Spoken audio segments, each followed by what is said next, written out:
Hello everybody and welcome back to Brewmasters, where we interview tabletop game designers to get their insights on the craft. This week we're talking to Steven Radney MacFarland, a play coordinator for 3rd edition D&D, as well as co-designer on 4th edition, Pathfinder 1st and 2nd edition. He's since gone on to teach RPG design through college courses and been working more recently on a solo project, Delve RPG. Before we get to that though, I'm going to roll a charisma check against your will DC to see if you can like and subscribe to stay up to date with the latest interviews. That's a 12 plus my charisma makes it a 14. And of course, if you'd like to submit yourself to be a guest on the show, just email joinklaus@gmail.com with examples of your TTRPG design work and homebrew, and let me know what you'd like to talk about. With that out of the way, let's get to it. So, hey there Stephen, it's fantastic to have you on the show. Thank you for joining us. Well, thanks for having me. It's my pleasure. Absolutely. So let's start with something that I think goes straight into the kind of stuff we like to talk about here. So what kind of key elements do you try and evoke in your game design?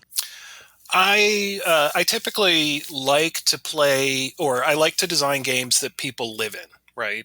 Those are the kind of games that have really sung to me over time, the kind of things that people want to latch onto and play for long periods of time, just for whatever reason, be it's because the mechanics sing to them, because the story sings to them, because they can do a lot with the system. And so that tends to be the thing that I go like, how can I make a game that you want to live in for a long period of time? And I've had the privilege of doing that quite a bit with the various games I have worked on, from Dungeons and Dragons to Star Wars Saga Edition to Pathfinder, both first and second edition to Starfinder, and now the game I'm working on right now called Delve. Absolutely. And I think that it's probably successful, at least that I can tell. I think longevity certainly makes sense. Is that more from, well, I suppose it's complementary in a way, both from the perspective of people wanting to tell stories of these worlds they live in, but also from a financial perspective of keeping the game running? Oh yeah, definitely. I mean, there is a bit of a bit of self-serving design there, right? Yeah, I would like to make games that you just don't you buy it. It seems interesting. You might play it once or twice, and it sits on your shelf for a great many years. While you can make games like that, and there are definitely some people out there who do make games like that. I'd much rather have you coming back for more. One, it helps me pay my bills, which is great and which is awesome and keeps me employed in the industry. And two, it means you really like the game. It's not, a curiosity that you might steal some stuff from, or you get to try something a little bit different than the typical games you play. But that you want to make a regular campaign of it, or you want to go out and do organized play on the weekends, or whatever is the case. But like once a week, once a month, a couple times a week, however often you want to play, you're able to go back to that game. It makes sense. It gives you the ability to either tell the stories you want to tell or play the kind of characters you want to play and do it over and over and over again. Absolutely, yeah. And I think it's almost fortunate in a way that our particular industry hasn't yet discovered a way to like turn RPGs into a game as a service kind of thing. Yeah, strangely enough. So I started my professional career in 2000. I did some freelance stuff before that, but it became my full-time job with role-playing games as part of the organized play section of Wizards of the Coast, in particular the RPGA, which created role-playing content for conventions and game stores and even home play. And we used to talk about that all the time. And in fact, some of my ideas either got rehashed or rediscovered when they did the Adventurers League system that allows people to like play with the IP sell their content, and then Wizards gets a little bit of it back. In some ways, that's Wizards of the Coast's way of doing that. While in my time period there, we were considered part of more of the marketing arm. Our job was basically make sure that people played D&D or Star Wars or whatever as much as they wanted to play it, and to loop in the products that D&D was offering, so they could, that would give them an incentive to go out and buy the latest book and maybe add it to their character or whatever in a way to do that. Back in the days of 4th edition, I talked quite a bit about the fact that one of the big barriers to entry, or big barriers of play when it comes to D&D is, and other role-playing games, is the dungeon master, the GM, right? And the fact of the matter is, it's a lot of work to be a game master. You've got to kind of know more. You spend more time crafting a story or preparing for a story if you're doing a pre-published adventure. And eventually we were going to see a point where people figured out that being a game master was a service, and it deserved a certain amount of compensation. And I think we are starting to see that. Like, I've got friends now who are professional GMs, one in particular who runs a game that I play in and have played in for the last 4 years. And it was my way of checking out the 5th edition D&D system, because that's what he was running. And sort of delving into that. And this is a campaign that still goes on, but he runs, he's a professional GM now who runs games mostly for kids, but not always. He does like birthday parties and stuff like that, or people who are just looking to have a fun sort of D&D experience. And he does that professionally. And you're seeing more and more of that as people sort of tune into, this is work. Right? Maybe, it's, let's not offer just to buy the pizza, or every once in a while bring them the newest, book of whatever system they're playing in. But, maybe we should float this guy from some cash because we had a great time, and they're putting in a lot of work, and, and I like this person better than the GM I met at a convention or a game store, or that I had in my last campaign. Even talking to players in the past who played with me in the past, even before I became professional, over and over again, I hear, I tried with another GM and it just wasn't as fun. Like, if I could just play with you as the GM forever, I think I'd be comfortable. But, and so I think people are starting to figure that out. And the fact of the matter is that maybe sometimes your GM should be compensated in some way. Nothing illicit or untoward, of course, but absolutely right. But yeah, I think we're finally starting to come around to that, and part of it has been a change in the dynamic of, I think, society, where once upon a time, it's like, oh, you're creative, you do it because you like it, which is true, right? But then as people sort of venture in more creative spheres and they find out, they're like, oh, geez, I can't do this, right? I'm just not wired for this. I'm wired for something else. It's all like, this is actually not only a talent that some people, gravitate to. It's a skill that, that talent is just sort of a starting point, and then the people work on their craft and really up the game a whole lot.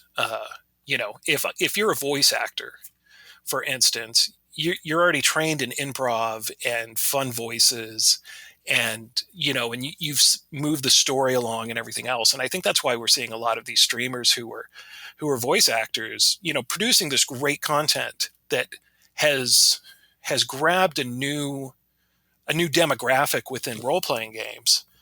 And then the bad part is, like, somebody who watches that and goes, I want to do that. And they realize, well, they don't have really the training, right? They've got to learn everything from scratch. They're going to make a lot of mistakes. And then they're like, well, if I can't run it like Matt Mercer, I'm just not going to do it.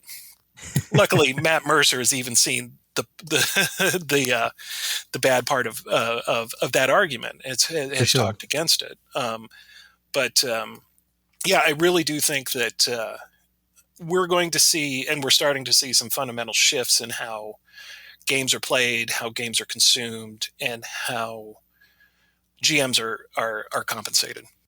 Absolutely.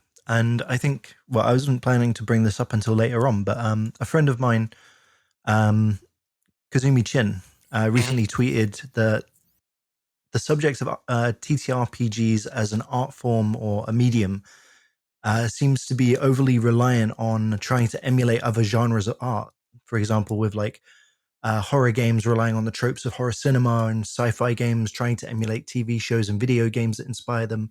Hmm. And I don't think their point was that we shouldn't disregard genre, but that we shouldn't limit ourselves to emulation. And TTRPGs as a medium, albeit a new one, certainly has yet to produce a product that fully embraces what the medium's capable of.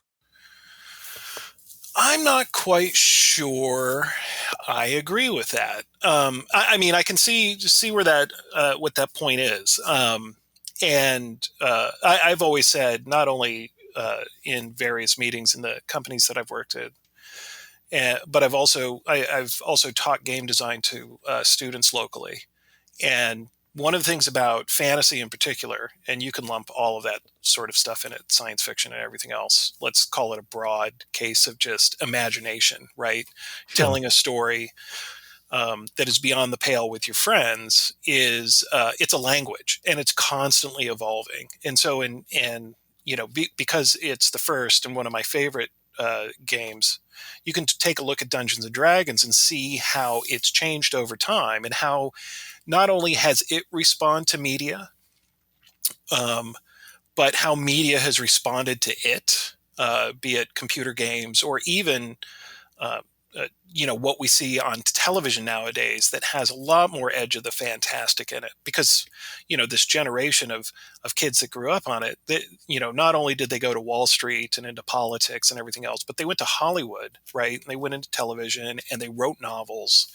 um, how many I remember years ago I met Jeff Vandermeer, who has written a lot of things, but he wrote the Southern Reach trilogy, which was later adapted into the movie Annihilation, or at least a part of it was. Hmm. Um, and reading his earlier work, there were some aspects in it where I asked him just straight up, I'm like, "Did you play D&D when you were a kid?" And he went, "Yeah." Right? And we had this whole conversation about gray caps and how they'd be a great D&D monster, and I wanted to put him into D&D, and he was down for it and everything else. But he moved around a lot, and I moved around a lot too. He moved around to more exotic locations, and he goes, I eventually got frustrated because I really didn't have a D&D group, so I just started writing, and started crafting these stories. Um, so D&D being nearly 50 years old, uh, has really influenced it influenced media, and media has influenced it, right? Legolas comes Hmm. up, and all of a sudden D&D has crazy feats that involve archery, right? And most of the designers were watching Lord of the Rings. I'm like, I want my elf to be able to do that, right? Uh, so yeah, I think it's really a back and forth. And I think there's this kind of frustration with people of my generation, who started playing Dungeons and Dragons in the 80s. And the younger generation that's coming in and everything else, right? They they're sort of discovering the crazy um, experimental stuff that came out in the 80s and 90s, right? Where people were pushing the envelope when it came to what you could do with an RPG. The Underworld RPG comes to mind. Over the Edge from Jonathan Tweet comes to mind. Everway from Jonathan Tweet and others comes to mind. Just Aftermath and the various sorts of things that were response to a lot of different media that was out in the 80s. Um, I I think any kind of art form, creative storytelling art form, is going to play off of each other, and then people will just produce wild, interesting things that sometimes don't become commercially successful, and sometimes aren't on the radar of younger adherents coming into the game right away. They might discover them later and everything else. And if all you're playing is D&D, you're just like, well, it's all just fantasy, or it's all just science fiction, and we got Cthulhu, so it's all just horror. And it's actually if you had all of the RPG material that have been produced since the release of Dungeons and Dragons, you'd have a warehouse full of stuff. People were making crazy stuff all the time. They're still making crazy stuff. It's been happening since the first person basically read the first D&D books and said, I want to do something either better or different or both with this thing. Um, so I'm not quite sure I totally agree with the premise, and I think historically it doesn't bear it out because there's a lot of crazy stuff in the history of RPGs. Some of it is just old and buried. Other stuff of it, it has been just forgotten or is sitting on a shelf. But RPGs in particular have a very creative and varied past. And I'm sure they're going to have a creative and varied future. Yeah, I mean, it would be really amazing if we could find some of that old experimental stuff and bring it back into the limelight, I suppose. Oh yeah. I mean, I think there was a period where most of my publisher friends were looking for, and during various points of RPG history, like licensed product. If I could only just make the greatest James Bond game, everybody would buy it, right? Which West End Games made a really good James Bond game back in the 80s. Or Firefly. Everybody wants to play Firefly. And so a lot of major publishers were chasing licensing as a means of success, while independent creators were doing a lot of indie games that really kind of, push the envelope. And while most indie games tend to be very, I guess the best word is focused. And so if you don't agree with the premise, you're probably not going to pick up the book. They had a lot of interesting mechanics and a lot of interesting ideas that went on in their games that do affect, I mean, as a game designer, you tend to read other games, or at least read up on other games to see what other people are doing. And be that tabletop role-playing games. I'm a big fan of historical miniatures games and other kind of miniature games, and video games and even board games. And you're going to be influenced by some of the better ideas and, quite frankly, some of the worst ideas you find in those things. So gaming as a creative medium is actually really diverse. As far as the particulars of game design goes, and it's particularly in at least in my point of view, I love doing rules archaeology and rules digging, and why does D&D do X? Where did that come from? Who designed that? What was influenced it? And I find a great deal of fun in that, and it's taught me a lot. And a lot of that rules archaeology, either a reaction to it or rejection of it, goes into a lot of my work. But yeah, it's amazingly diverse, the RPG hobby, and has been for a long time. But sometimes we're not seeing that because, the larger companies, many of whom I've worked for, right, tend to take the lion's share of the attention. Yeah, I mean, I love that expression, rules archaeology. I think that's definitely got a ring to it. And absolutely, yeah. There's always been that stereotype, I suppose, that if you ask any TTRPG player what game to play, they'll tell you about all the RPGs they've played. But if you ask a D&D player, they'll tell you to play D&D. Oh yeah, yeah. And I mean, and don't get me wrong, I love D&D. Oh, absolutely. I mean, I stumbled into a birthday party and they threw me a character sheet and a bunch of weird dice, and I had no idea what I was doing, but I had the greatest time. And I think my entire life has been built on that one sort of.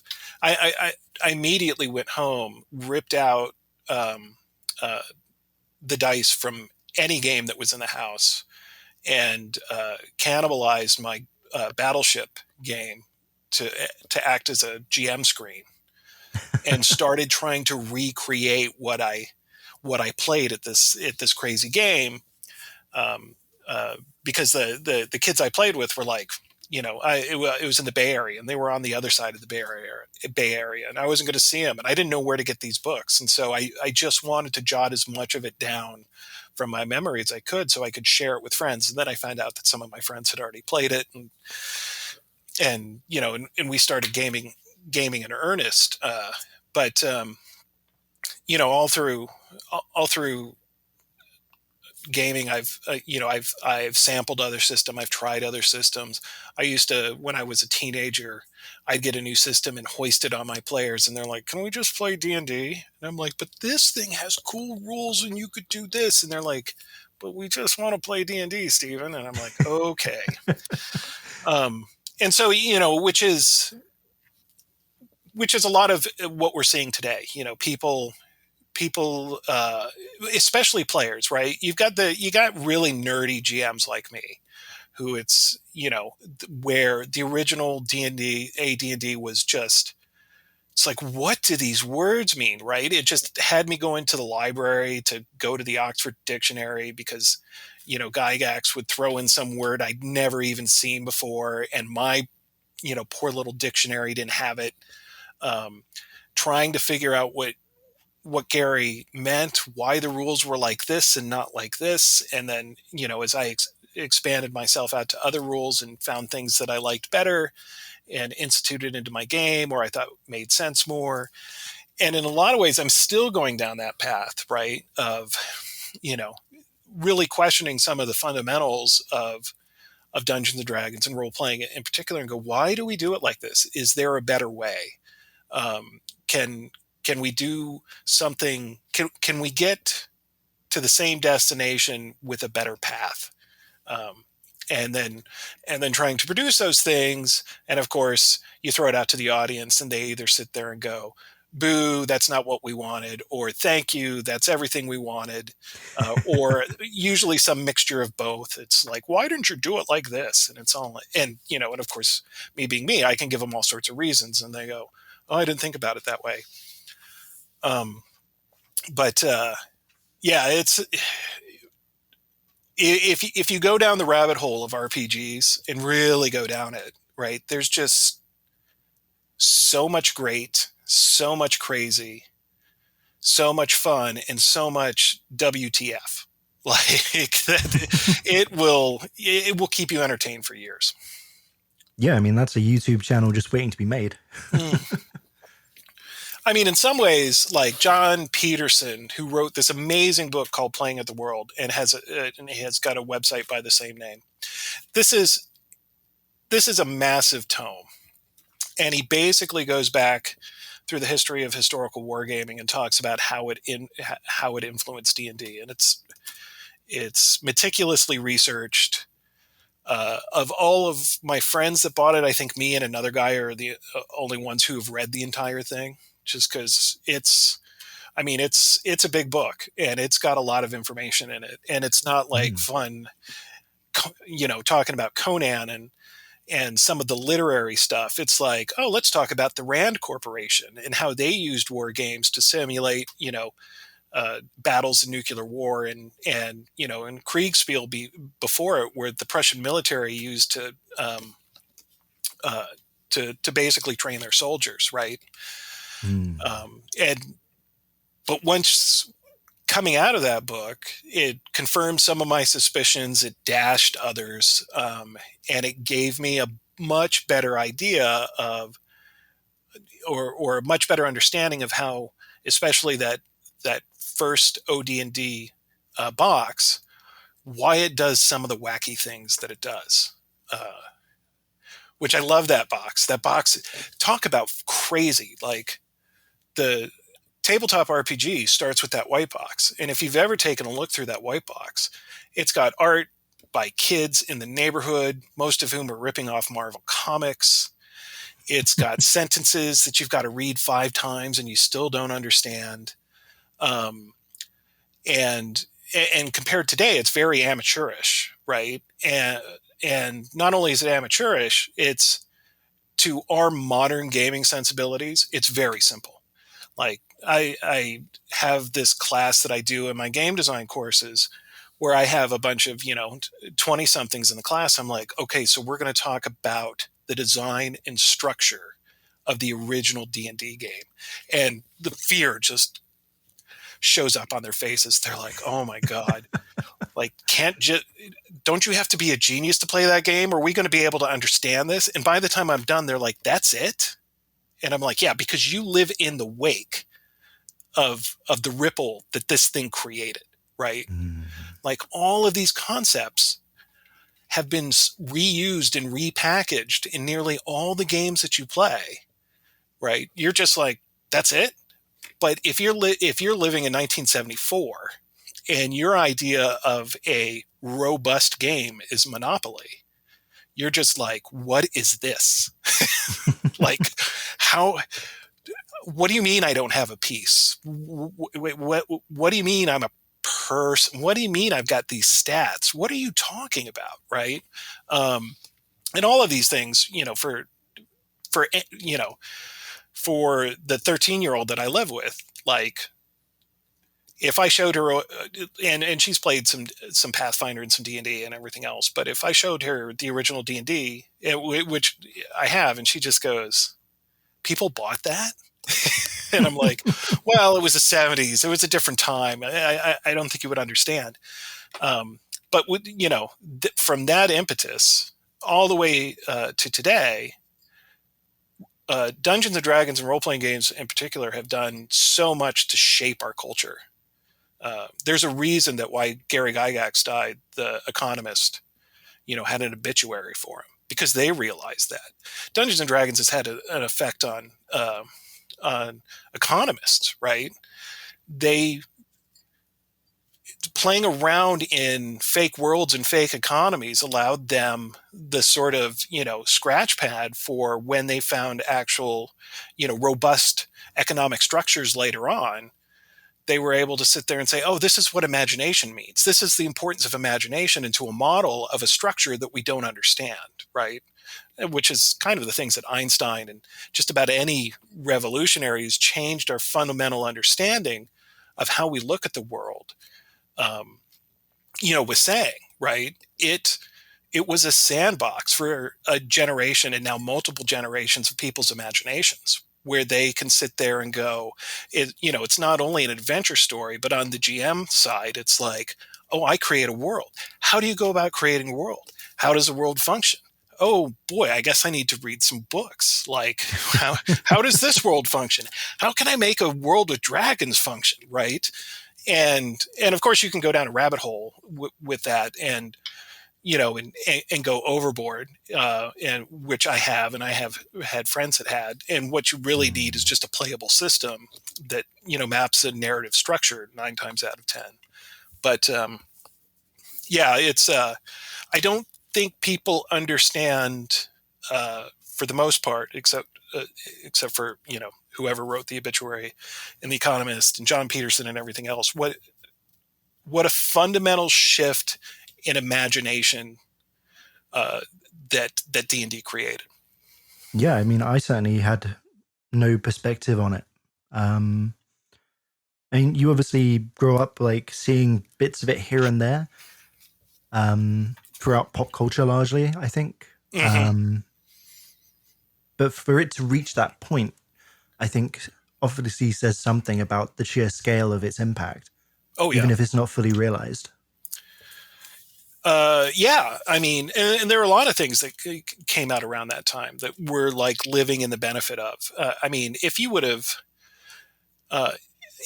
told 13-year-old me, who was very into D&D and other role-playing games, right, that one day people were going to watch a group of players play a D&D game, and those players and that gaming group would make money from that, I was like, get the hell out of here, right? Like, nobody wants to come down in my basement with my friends watching this, right? I don't want to watch it. I want to play it. But now, that's kind of the normal. Everybody wants to rush out and do, a podcast and be the next, Matt Mercer or whoever, and entertain thousands, if not, tens of thousands or hundreds of thousands of people by playing D&D on a YouTube or a Twitch channel. It's just nuts. And comic books, which was another thing that I was into at the same period of time. These were all things that, my peers, for the most part, just looked down on, right? They were all like, oh, you play those geeky games? Oh, you watch comic book movies and heavy metal. Oh, you listen to heavy metal. You look at all of that today, like, Marvel movies are the biggest movies on the planet. Iron Maiden's, well, not during the pandemic, but still touring, right? Those guys are old, right? And they still put on, this great show, and D&D, arguably, is more popular than ever, and probably so. Although it was very popular within a set of people, usually young, somewhat nerdy guys in the 80s. But now, like, most of the women I grew up with, probably until I hit my 20s, right? They didn't want to play D&D. That was just way too geeky for them, right? They're just like, and you'd be excited. You'd be all like, no, it's actually a really fun game. And of course, you're looking back, some of the guys in your game didn't make it easy for your women friends to come play D&D, because they'd be all like, well, can I hit on her? And it's like, no, dude. So it's like, we want more players. I think it would be fun. And then because I think of my inviting nature, right? And people growing up and getting out of sort of the cliques of high school and everything else, is I always ended up having women playing my D&D game. And there was, kind of strong rules. It's like, there's no hitting on this person or making them feel uncomfortable. We're all here to play a game, right? And then people go, yeah. But and now, right, we're still having those arguments in a lot of ways, but it's a lot better. And you see more women and people of color and people from all sorts of life coming to play these games and figuring out what I knew all along is they're really damn fun. You get the right group together, and this might be the highlight of your week.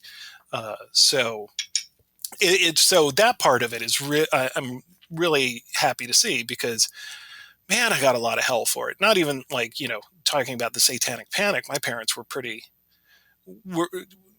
wise to the idiocy of the Satanic Panic and all of that kind of thing. But but I had friends from hardcore Christian families who they had to hide their books, or like, I'll just play with your books because I'm not allowed to have those things, or I've got to leave the game because my mom won't let me play this. But there was a real stigma to playing these games, and you really had to be and even like as of 2000, I had this one friend, and when I moved out to Washington State, I started playing with him, and he's a great player. Love playing with him. And he went to Gen Con one year and through the RPGA. I don't know if I was there that year or not, but he got a trophy, because he was the best role player in some event, and he was very proud of that trophy, and as well he should be. But when he got back to Seattle, he goes, can I tell you a secret? I'm like, yeah. And he goes, well, I'm doing a lot of dating right now. And I'm like, yeah. And he goes, I hide my D&D books in that trophy when they come over. And I'm like, and of course, he comes over to my house all the time. It's all filled with gaming stuff. This is my passion. I'm like, why would you do that? And he goes, I don't want him to know I play D&D. And I'm like, isn't the point they're eventually going to find out, man? And he goes, well, I'll cross that bridge when I come to it.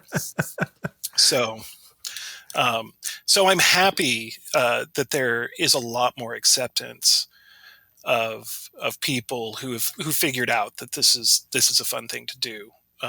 In the same way, I'm happy of the acceptance of I guess what heavy metal has now become classic rock, and and people are flocking to Marvel movies and even reading comic books and learning the past of their favorite Marvel characters or whatever, right? All that geeky stuff, to me, it just makes me sit back and go, I've been telling you this for years, and you just kind of snickered at me. And you find out, who in your high school was the closet geek, right? It's all like, yeah, no, I used to read the same. And you remember conversations where it's like, that guy knows way too much about that comic book character. It's like, no, I hid my comics back then. I loved comics, but my friends would make fun of me. So, I'm really happy that all of that nonsense is gone. Absolutely. And I think a lot of this, like from the progress we've made with introducing and incorporating women into the um, ecosystem of the game, as well as like being able to come out of the closet as geeks and stuff, Right. is that we're all building on the successes of previous generations, even down to like the improvement of accessibility within the game. Like they've evolved the language of how to present it over time to the point where you can just say, well, it's make believe with numbers. Right.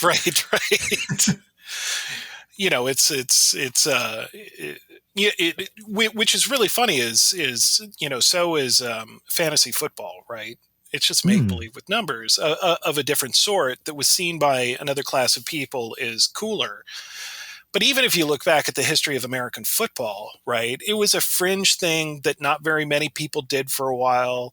It actually caused a bunch of consternation among, parents. And was this bad for you? It turns out, in the long run, it is bad for you, at least for your brain health, right? But it's every new society always has that reaction to the new thing that kids are into, whether it was rock and roll or comic books, the comic code and everything else.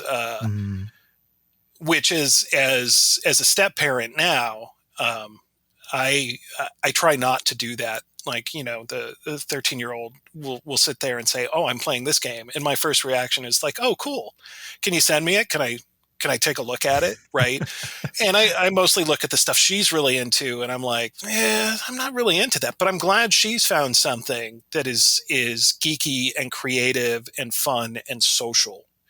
That where she can build up her friendships and she can build up her ideas on what she wants out of games and entertainment, and that speak to her, right?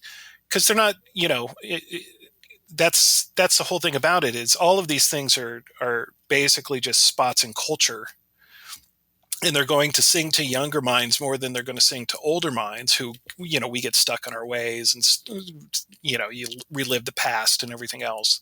And so I'm always very supportive of her finding the creative and geeky and fun aspects that really sing to her, and don't really try to, she's played Pathfinder a few times. I tell her, if you ever want to play D&D or Pathfinder, just let me know.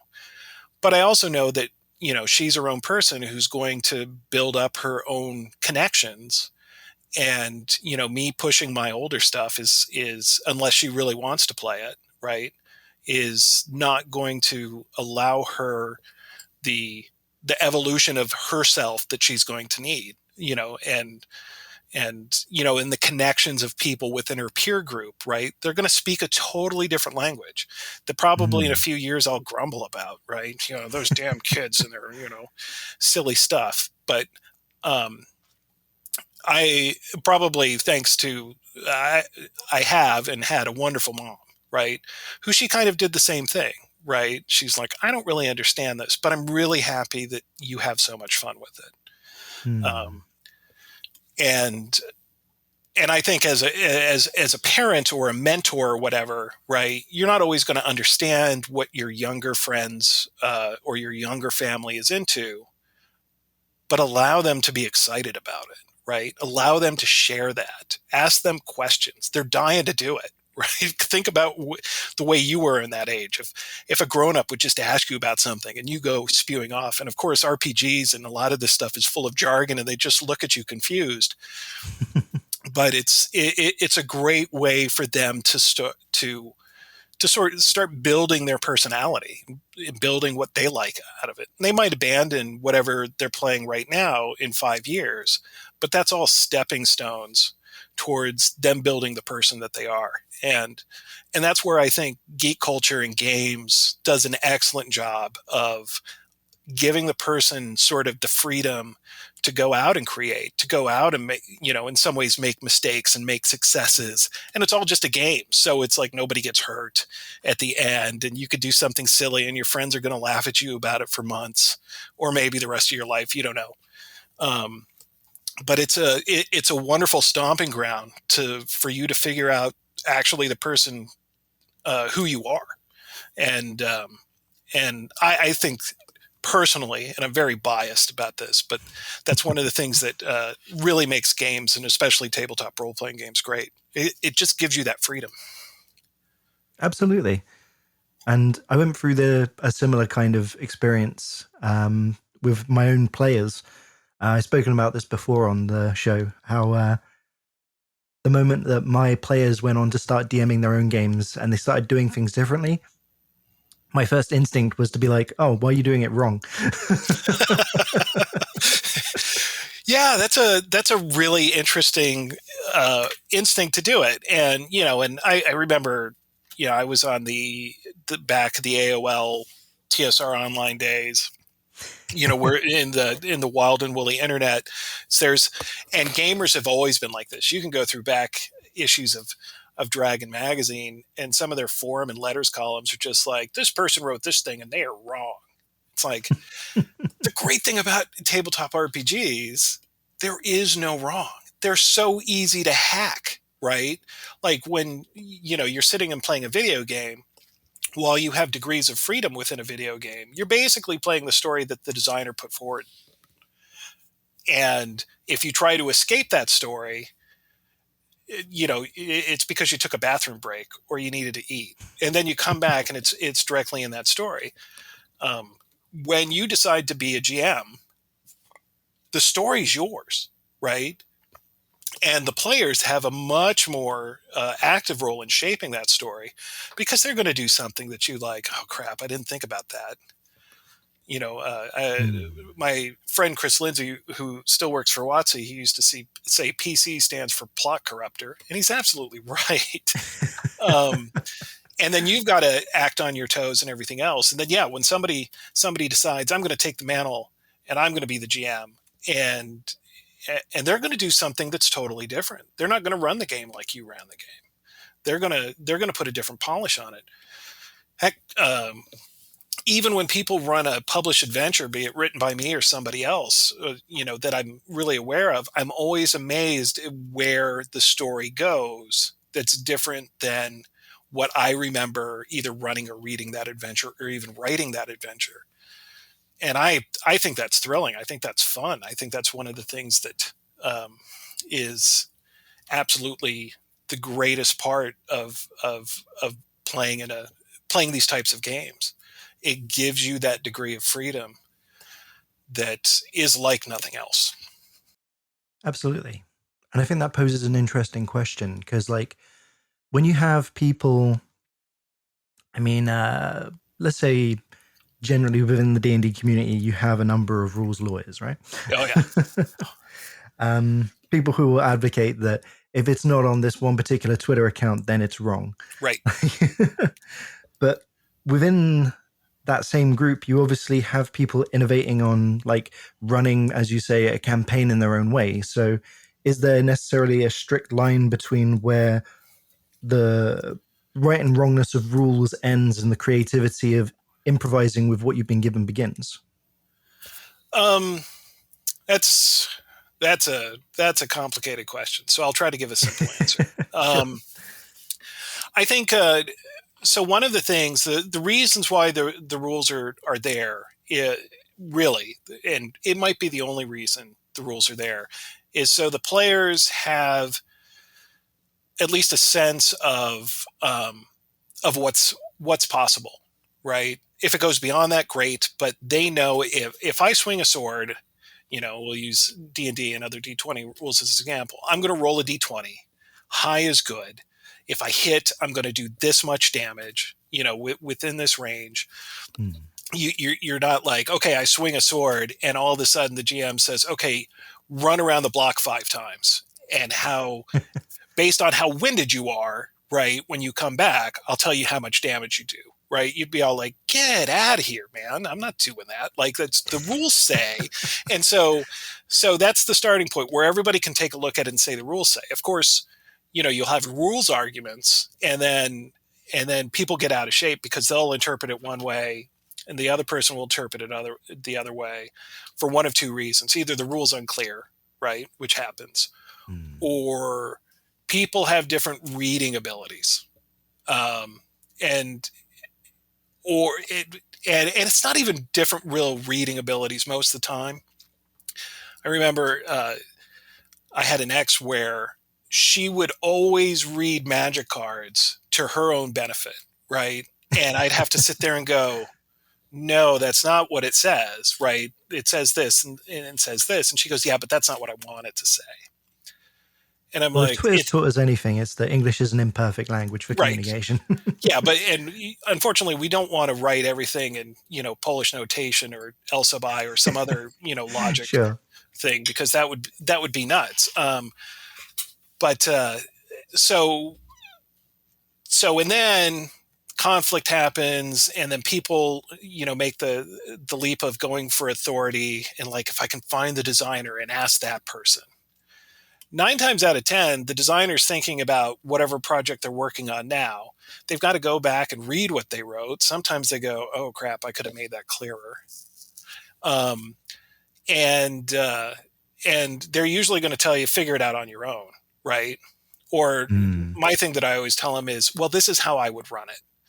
I'm not going to give you an authoritative answer, because that's just crappy, right? Especially if the rule is unclear. But this is how I would run it. Or if the rule is clear, I'm like, well, the rule obviously says, right? See page XX. And so you get those. Heck, I get I've got a couple of people who always ask me questions about all sorts of gaming things online. And they always start out with this leading question, which I don't agree with their premise. And I'm like, I think that premise is false. And they're like, it is not. And I'm like, I'm pretty sure it is, right? Here are the reasons why I think that. And then they get mad and they're like, just answer the question. And I'm like, no, I can't, because the premise is false, right? Like, what's going on? I don't think that's true. And some people get so invested into an argument that it's win by any means necessary. And then if you don't answer the question the way they want, they start calling you names on the internet, which I always just laugh at. But I worked with Sean Reynolds, and I shared an office with Sean for a great many years, and it would really get under his skin. He'd be like, Steven, read this post. And I'd read the post, and it would start out with, so Sean Reynolds is the biggest jerk in the world, blah, blah, blah, blah, blah, blah, blah. And then his second paragraph, it would be all like, oh, he's got an interesting point. And Sean would be like, what do you mean he's got an interesting point? I'm like, not the stuff where he's talking crap about you, but the question he's got right after. This is interesting. He brings up a good point here, Sean. And Sean would read it and go, oh yeah, that is kind of a good point. And I'm like, yeah, ignore the stuff where they're calling you a jerk, right? You have they don't know you. Like, they might know your interactions on social media or whatever, right? But they don't know you. Who cares if they think you're a jerk? Are you ever going to meet them? Are you a jerk, Sean? Right? And well, no. And I'm like, yeah, well, don't worry about it. But there's an interesting game question here, right? And I think you should just answer that. And so, which is my, like, Steven Radney MacFarland is the biggest tool on the face of the planet, but I have this one question, and I'll answer the question, right? And it's all like, I just called you a jerk. And I'm like, yeah, that's fine.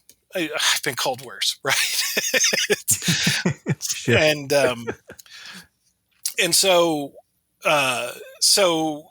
people get too invested in their arguments where they sort of forget why the conflict was really there. And so a lot of times, and the people who really want to lean on, what whatever the devs at Paizo say, or whatever Jeremy Crawford says, or everything else. And there's a part of me that I just want to go, just run your game, right? You have an audience typically of 5 to 6 people around the table. That one, those should be the only people you're pleasing, right? Because you're there to have a good time. There is no platonic form of D&D. You can't run the perfect D&D session. You can only run the perfect D&D session for the people who are sitting around your table. Focus your energy on that. Yeah, I think there's a definite tendency within nerd culture for people to take a bit too much of a Vulcan approach to things, where it has to be very logical and like binary and which there's a point to it. At least with rules writings, I have a very, very simple sort of thing: is write as little as need be to make it clear and get the hell out. Right? Don't clog it up with a bunch of junk, because that allows people to take a look who have a logical bent and go, "Oh, this is really simple. I just do X, Y, and Z," and it's all like, "Yes, do X, Y, and Z." And they will tend to have less questions, when it comes down. But if you start mixing flavor text in with rules text, and you're not clear about, the order of operations, about how things occur, like when do I roll the dice, when is the timing for this, all of those various points, that's when you get actual confusion at the table, when everybody in the group looks at it and goes, yeah, I don't know how to do that. Like, or what happens if X occurs? It just doesn't cover that, or this is unclear. It's and sometimes you'll get complaints from the other people who are just like, well, that game is really gamey. It just, when it gives you a rule, it just states the rule. And it's all like, well, yeah, that's what it should do, right? Leave the story for the story sections, right? Leave the story for the framing of it and whatnot. But I don't need to wax poetic when I'm trying to tell you what happens when you swing a sword at an orc. It's up to you to add in that poetry, or it's up to the fiction that might be in the book to add to the poetry of that. But I just wanted to tell you, okay, you pick up a 20-sided, you roll it, you add some numbers, you compare it to this number. If it reaches this point or higher, you roll these dice. If you crit, you roll these dice, right? That's it. That's all I want to tell you in that section, because it's going to be as clear as possible. Nobody's going to have any question about what goes. No reasonable person is going to have any question what goes on, and hopefully you get less of those call to authorities or questions, or even leading questions on the internet. And I've certainly heard legends about how Gary Gygax would get these questions, and apparently his approach was just to ask them how they solved it and make that canon. Yeah, back in those days, and I've heard this from I've heard it from Luke Gygax's son. I've heard it from people who actually did this, like Tim Kask. It's all like Tim Kask, how he got his job at TSR as one of the first people, is he had questions, went into the phone book, found the Gygax that lived in, because it's not a common name, that lived in Lake Geneva, Wisconsin, and called him on the phone. And I'm like, man, I'm glad people don't have my phone number. And and Gary would be all like, well, how did you do it? And then, and then he'd tell him and everything else. And there's a lot of that, I think as a game designer, somebody who's passionate about games, you're always looking at, well, how did that person do it? Like, is that the best? Is it a good idea? Is it the best idea? What kind of problems does that idea have? Can I find a way to smooth out those problems? And so much of the early game, like there's an old Dragon Magazine article or tirade. Sometimes Gary Gygax would write things in Dragon Magazine. I think there's an old tirade where he's like, critical hits are not part of the game. Stop putting in critical hits, right? And at the same time, Dragon Magazine was all like, hey, do you want some rules for critical hits? Here's some rules for critical hits. And so I think the Gary Gygax, whose tendency was to listen to people and ask them what they did, was a great tendency. And then as he went down the line, and of course, Gary Gygax, just like all of us, are different people at different times in their lives, was railing against, you're not playing D&D right, stop using criticals, stop doing this, stop trying to hack the game. He was looking at it as a more sort of brand. I'm selling a product.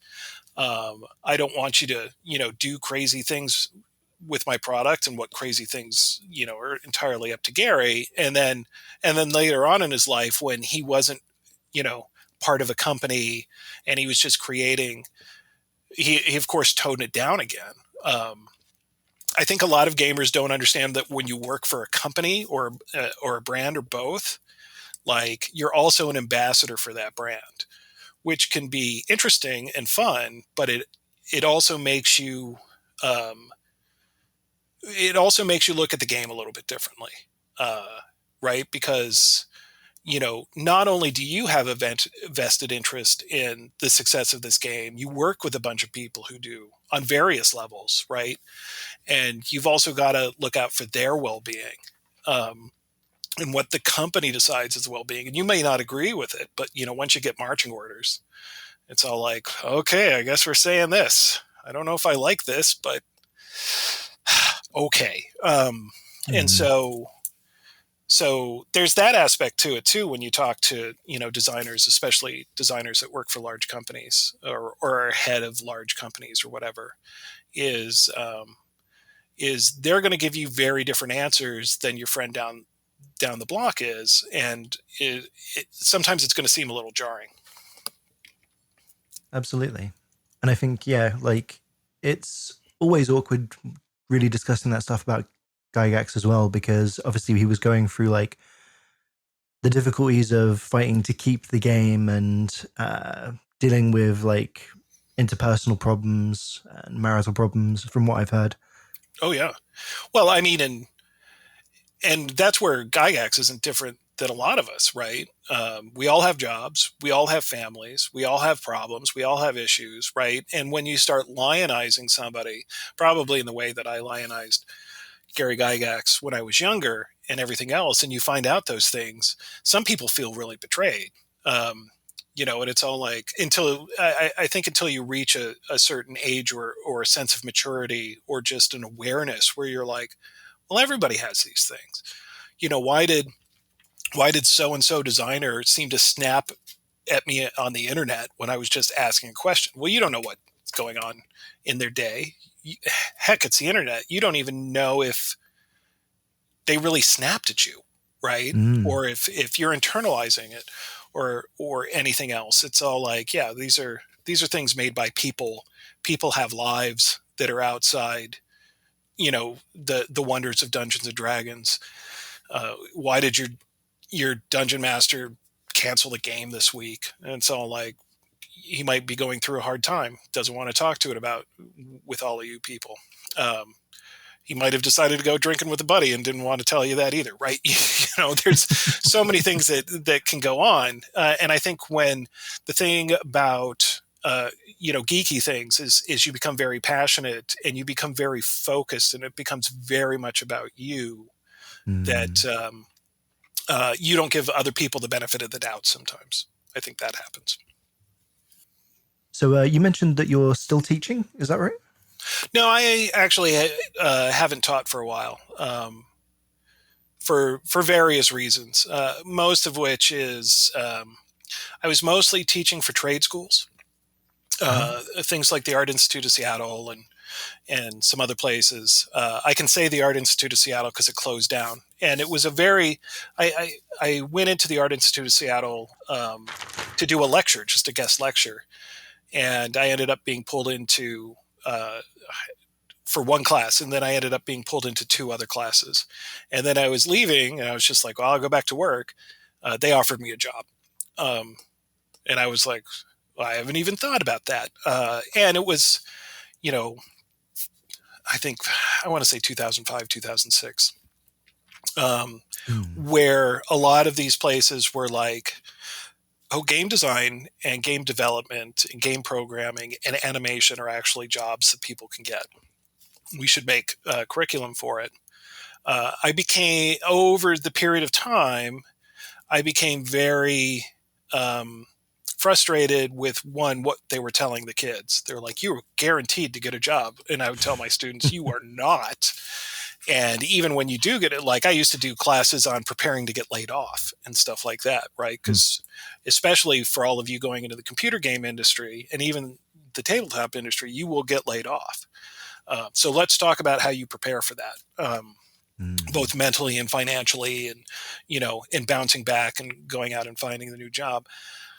But it was also here in America we've had a student loan crisis for a long period of time. Is basically predatory companies have just made a ton of money off of people who just wanted to go to school and learn the stuff they needed to get the jobs that they wanted. And this got really, really bad in that period of time. And so as I was talking to students and seeing basically that they were going in hawk for these crazy amounts of money, I eventually decided not to teach for those places anymore because I thought that they were predatory. And I always tried, and a lot of the faculty did too, and we weren't getting paid a whole lot of money. So I don't know where this money's going, but it's definitely sometimes not to the benefit of the students and definitely not to the faculty. And even some of the administrators I knew, it's going to, I don't know who. And so I always tried to give my students the best education, for their dollar. But I realized they were just being charged way too much for the education that they were getting. That's very morally conscientious of you. Well, I mean, you've got to. It's like, when you see an injustice, you've got to make a stand against it whenever possible. I mean, I'm talking about real injustices. There's a lot of proxy war injustices. I've got a very different thing on, people who want to shut creators down because they create stuff that they think you shouldn't create. There's definitely a lot of creators out there creating things that I'm like, I'm not going to buy that, right? But that's a very different statement towards shut him up, shut off their means of anybody buying that. I'm like, no, I get to make my own choices. Creators get to make their own choices. You get to make the choice with the dollar. But I get very skeptical of people who want to shut down creators, even creators who I don't agree with politically, who I think they're kind of asshats personally, right? I'm like, yeah, I don't really like you much, and I don't kind of like what the thing you're doing is, but I'm not going to tell. But that's the end of that statement there. I don't want to shut you down, right? There's a bunch of things in the world that I don't like, and there's a bunch of people in the world I don't like, but I don't think that my thoughts on the subject are somehow paramount.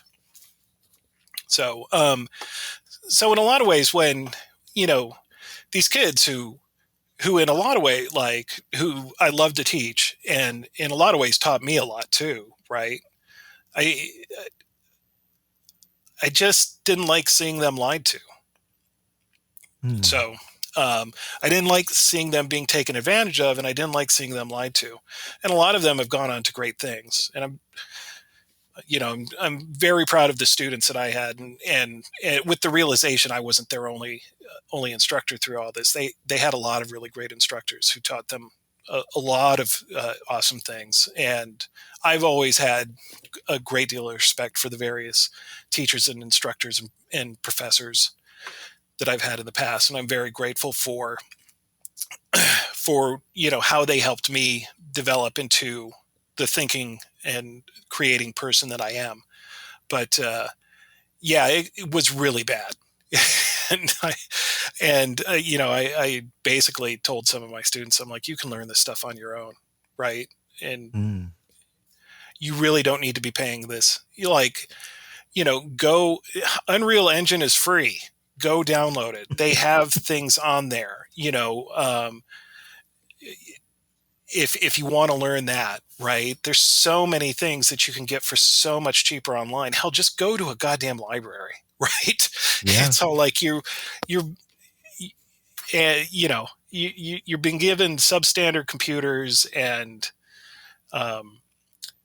being charged way too much for this, right? It's like, hell, go to a liberal arts degree, right? Learn that way of thinking. I think is for a cheaper price. And even then, if I were zapped in with my 50-year-old mind into my 18-year-old body, um, uh, I would even rethink about going to college, mostly when you have libraries, right? It's Yeah, yeah. like, I mean, the instructors would be great, and a lot of them were great, but there's so many better ways to learn. I kind of it's a half joke, but I agree with Rick Sanchez on Rick and Morty. I'm like, the school is not for bright people. and, and I had to go and teach to kind of figure that out.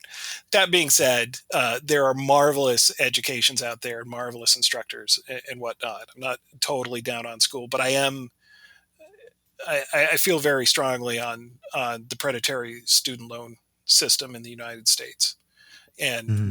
what it has done and what it is doing to people. Yeah, I mean, I can fully appreciate it. Like, I went to university and did a computer games design and programming course.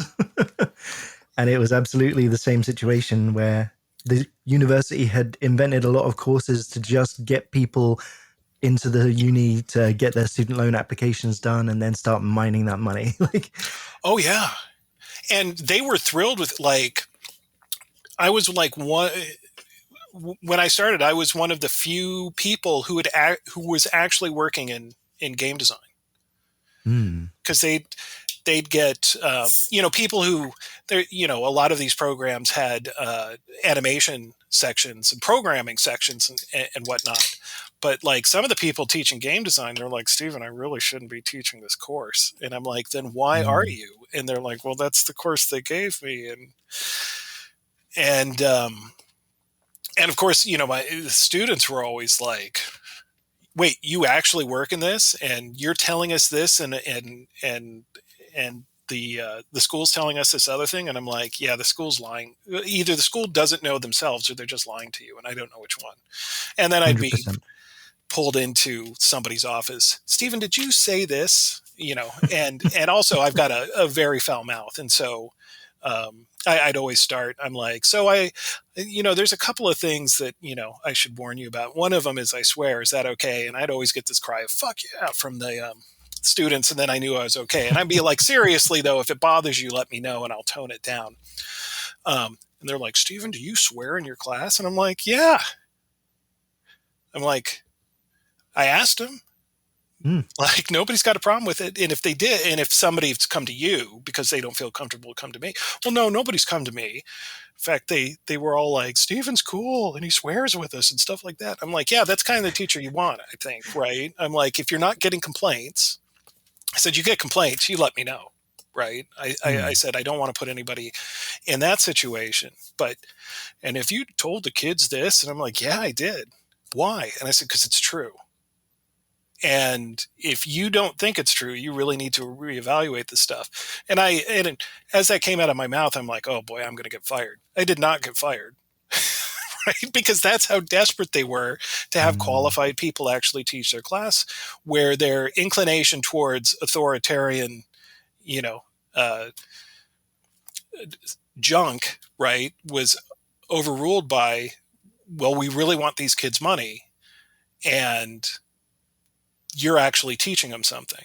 Like they knew they weren't teaching, for the most part, that they weren't giving these kids the skills that they want. They absolutely knew it, and Mm. and uh, the that particular school went out of business quite suddenly,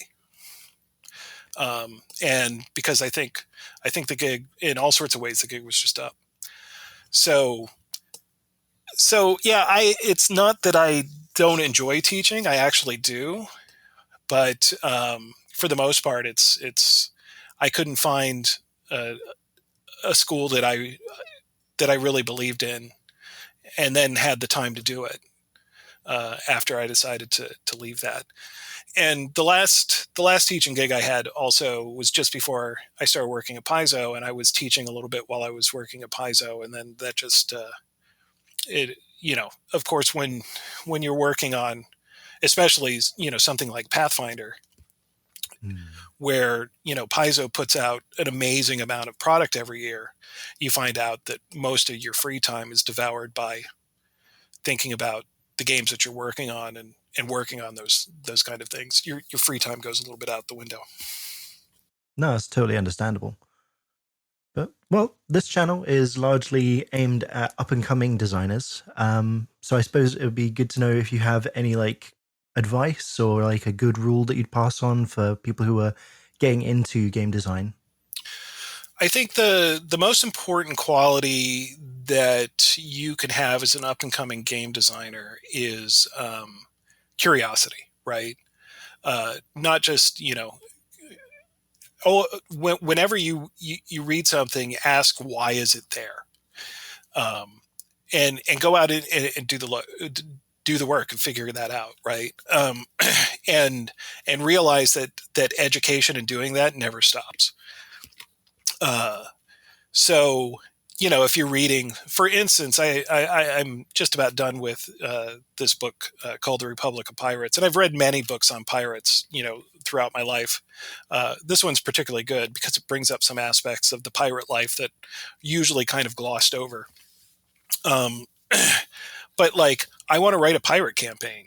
Well, first you should figure out what the real pirates were like, right? And what to throw out in that, what to sort of gravitate to, and everything else. You want to write a Age of Sail adventure. We'll figure out how those boats work and how trade winds actually work, and how people got around in those boats. It's just going to, it's going to give you interesting ideas for what you want to do, and then it's going to keep you out of at least a bit of trouble when somebody knowledgeable in the subject reads your adventure and goes, that's not how boats work at all, right? It's like, that doesn't make any sense. You can get away with that for somebody who's just watched Pirates of the Caribbean, but a lot of people who play games are actually really passionate about other subjects, and they'll call you out on that.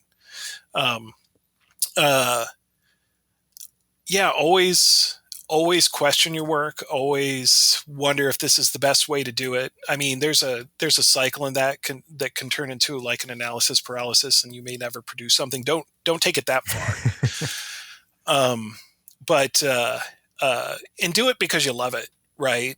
You're not going to get, quite frankly, you're not going to get fame, or the fame that you get, you're not going to be really satisfied with, because it's this kind of snarky mix of fame where, thank you for producing this wonderful thing.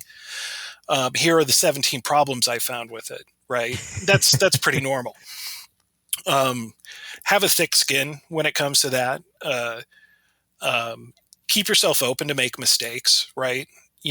If one of those 17 things, and most of them you don't agree with, but that 14th thing, you're like, yeah, that's a real problem.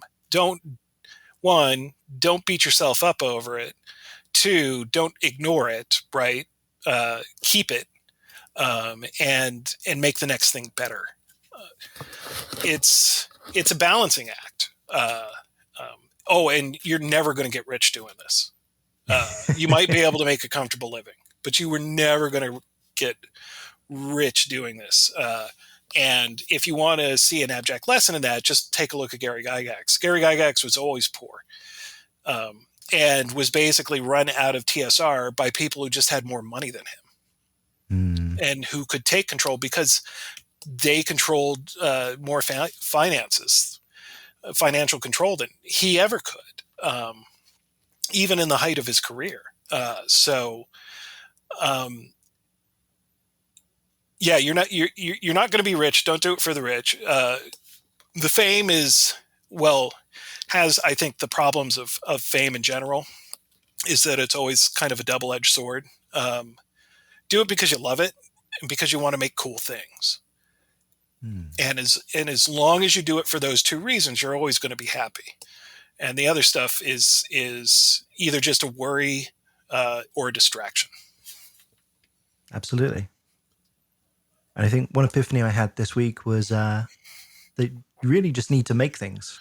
Because, I've spent probably a decade. I went to university to learn how to program, essentially. Mm-hmm. I taught myself how to do art. I learned how to write stuff. I produced a music album at some point. Like I did all these things in the expectation to try and be a game designer, but I've never actually made a game. Right. Yeah, that's actually really easy. But yeah, definitely make things and don't stop making things. I mean, I've worked on D&D, I've worked on Pathfinder. My game Delve is basically my meditation on like, okay, without the constraints of a brand and a company and a whole bunch of other designers that want things, what would I want to see in this game? And sometimes those are going to be some of your best projects, right? Um, Mm. you know, it's just basically, where the rubber hits the road, and you are going to do that, and you could put it out there, and and 15 people might get excited about it at the end of it. Who knows, right? Or it could be 20,000. Um, but if you don't do it, you won't find out. Um, and luckily, I've been working on Delve for about the last roughly 5 or 6 years, little bits and pieces. I was working when I first started working at it. I was working at Paizo. The glimmer of the idea came when I was working at Wizards of the Coast. Um, I've only had about the last year to work on it, even somewhat free time. When I'm not doing freelance stuff to actually, pay my bills. And it's progressing, and I'm really happy with the way it's progressing. And the people that I've run it for have been happy with the play of it and everything else. And it's very familiar in a lot of ways. If you've played D20 games, it's very different in a lot of ways, where people are just like, I didn't know you could do that. I'm like, absolutely. You can make new things. You can find a better way to do something. You don't have to, just mimic what's been done before. Mm. But you've got to do it. And you start with prototyping, come up with the basic. The first time I ran Delve, it was very kit bashed together for a group of friends in the Bay Area. Um, it was not even close to a polished thing. I learned a lot from that. I had some ideas. I tested them out. I came back and went, okay, this works, this doesn't, this works, this doesn't. I put together something a little bit more polished, ran it again, said, okay, this works, this doesn't, this works, or this isn't working the way I want it to work. What is the problem here? And realize that the first thing you create is not going to be the final thing by any stretch of the imagination. Mm. You're going to find, you prototype, you play test, you prototype, you play test, you prototype, you play test. And then you'll get to a point where you're like, okay, I think I can make a more robust prototype. And then you play test. And that's the way to make a game. Especially tabletop game. A lot of people and just about anybody who makes tabletop role playing games will tell you that. And even if it's just a mechanic, right, or it's just a part of a game, and you're shoehorning it into whatever you're playing, right, that's also a way to prototype and play test. I know I want the guts to act like this, but let's talk about initiative. Is there a better way to do initiative, right? Or let's talk about experience systems. Is there a better way to do that? Or character progression. Is there a better way to do that? Is death and dying. Is there a better way to do that? Right. I think I have a better way. And then you try it and you're like, all right, some of that was better. Some of it was not. What am I doing wrong? Right. And so you do it again. So yeah, doing it is very important. You're only going to get a quarter way there by imagining it in your head and putting it on paper. It's got to come into contact with players. Absolutely. Because and it's not even what they tell you sometimes, it's just how they use it. I had this mechanic in Delve that I thought was awesome, but nobody was using it, and I'm like, why aren't people using this thing? And then I was reading Jesse Schell's book on game design, and there was a bit in there, and it came with the epiphany, and it's like, because I'm making this too difficult to use. I've made it too difficult. Mm. And it went against some of my not some of my instincts. I really wouldn't call them instincts, but it was conversations I'd had with past designers. You really don't do this. And I'm like, I think you do this in this situation. And then I changed the mechanic, and all of a sudden people are all like, holy crap, I can do this. And I'm like, yeah, I'm totally doing this. And they were excited and engaged, and it didn't break the game like some other designer said it would. And I was all like, yep, I made it too hard. Now it's a lot easier. People are excited about it, and they feel more heroic. Um, and it probably coming to the final version of that mechanic took about 5 iterations, as I was trying to tweak the edges, making it seem more appealing here and there, and it just wasn't getting there. And I had to entirely rethink the things that I learned before and said, I'm going to take a chance. I think I can do it with this thing. And then that was the key. And it went against everything that I think my 20-year-old self, 30-year-old self, through all the ages, would have thought that you could do with a game mechanic. But it was the solution. And sometimes it just works like that. Other times you steal your friend's tech and add it into the system, which Delve also does. It uses a version of Shadow of the Demon Lord's initiative system, which Robert Schwalb, a good friend of mine, put together and is brilliant. Once you play it, you'll never look at initiative the same way again. You're just like, holy crap, it can be that easy. And when he pitched the idea to me and he sent me a thing through Messenger or whatever, I'm like, I don't know, Rob, this almost seems too easy. And then he said, well, come play it with me at Gen Con. And I did. And after the game, I was like, never mind, I was wrong. And I'm totally stealing that. He was like, yeah, go ahead. And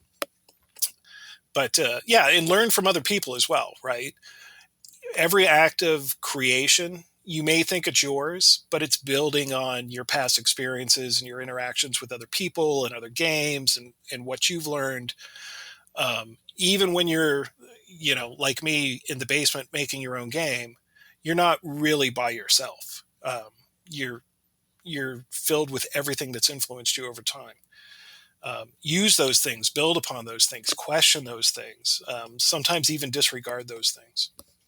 Yeah, like if you're me, you start a podcast and you talk to other people about it.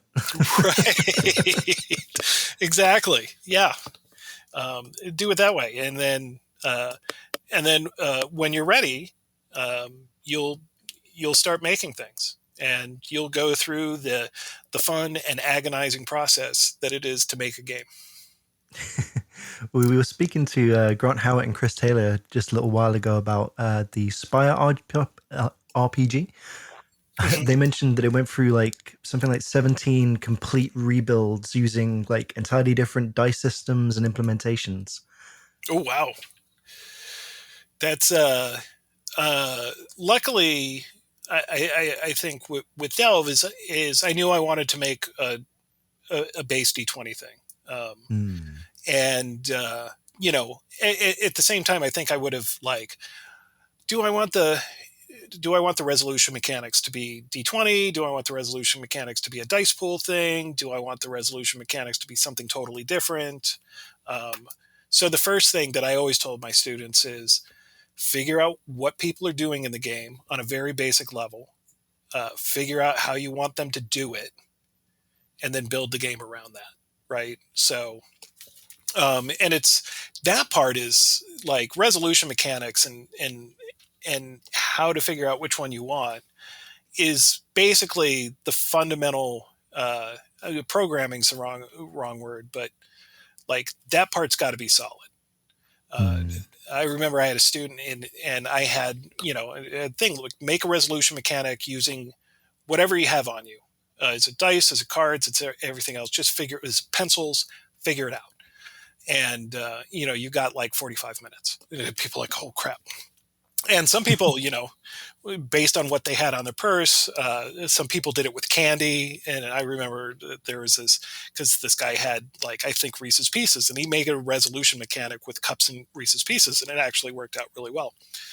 Somebody had dice, but all he had was 12-sided dice because for whatever reason, he bought a whole bunch of 12-sided dice. And he's like, all right, so the first thing you do is you roll a 12-sided die. And I'm like, okay.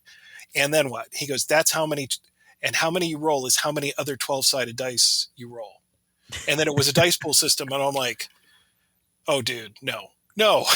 You've just made the swingiest game ever.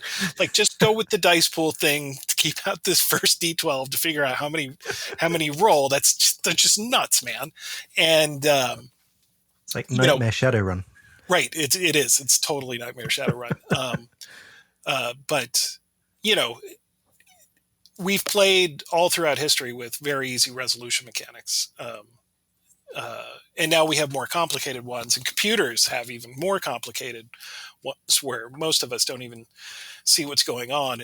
And my guess is they fudge it a great deal of the time, which is fine in that sort of thing. But yeah, I think the first thing I would do is ask very basic questions, and they can be very nebulous. Is what am I doing in this game, and how do I figure out if I do it well, right?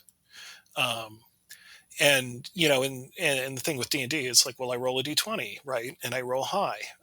Or you can have very complicated things like Magic the Gathering. Well, I draw a set of cards, and then I've got cards of X type and Y type, and I need to power cards of X type in order to bring out Y type, which, if you think about it, is a really complicated resolution system of what am I doing?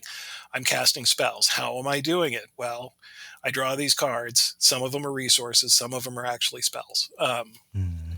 And so, but I guess if you start off and you're like, well, I know what I want people to do, but I have no idea of how I want them to do it, you're going to go through a lot of iterations just figuring out what the heck that is.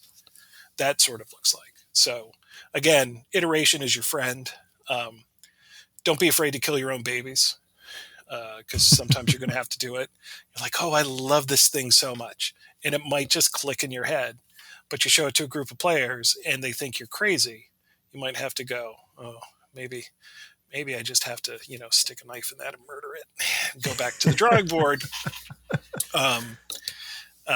So it sounds like that may be what happened with them. Is they thought they had a good idea. They played it, went, oh, that's not they started out with, I roll a D12 and that figures out how many D12s I roll. And they're like, oh, that doesn't work out well. And, but that is the process, and it's varying degrees from the top to the bottom down. And the thing about, mostly if you create a living game, you're going to end up tweaking some of those mechanics throughout the history of the game through errata, or just like, oh, here's a different spell that does the same things as Magic Missile, but it actually isn't broken. Not to say the Magic Missile is broken. You saw that with, like, various editions of D&D. One of the big arguments I lost in 4th edition, at least in the beginning, was they didn't want Magic Missile to be automatic hit. And they're like, that breaks the game, Steven. I'm like, nobody broke the game with Magic Missile in the previous 3 editions. You've got a fighter power that basically acts like Magic Missile because it does damage on a miss. And you don't think that breaks the game. Why do you want to give Magic Missile an attack roll? And then they were like, oh, yeah, that's a good point. And then somebody else came and made another argument. They changed it back at the last minute. And so when 4th edition came out, everybody was all like, what do you mean I need to roll to hit for Magic Missile? I'm like, that's why you don't do it. Right?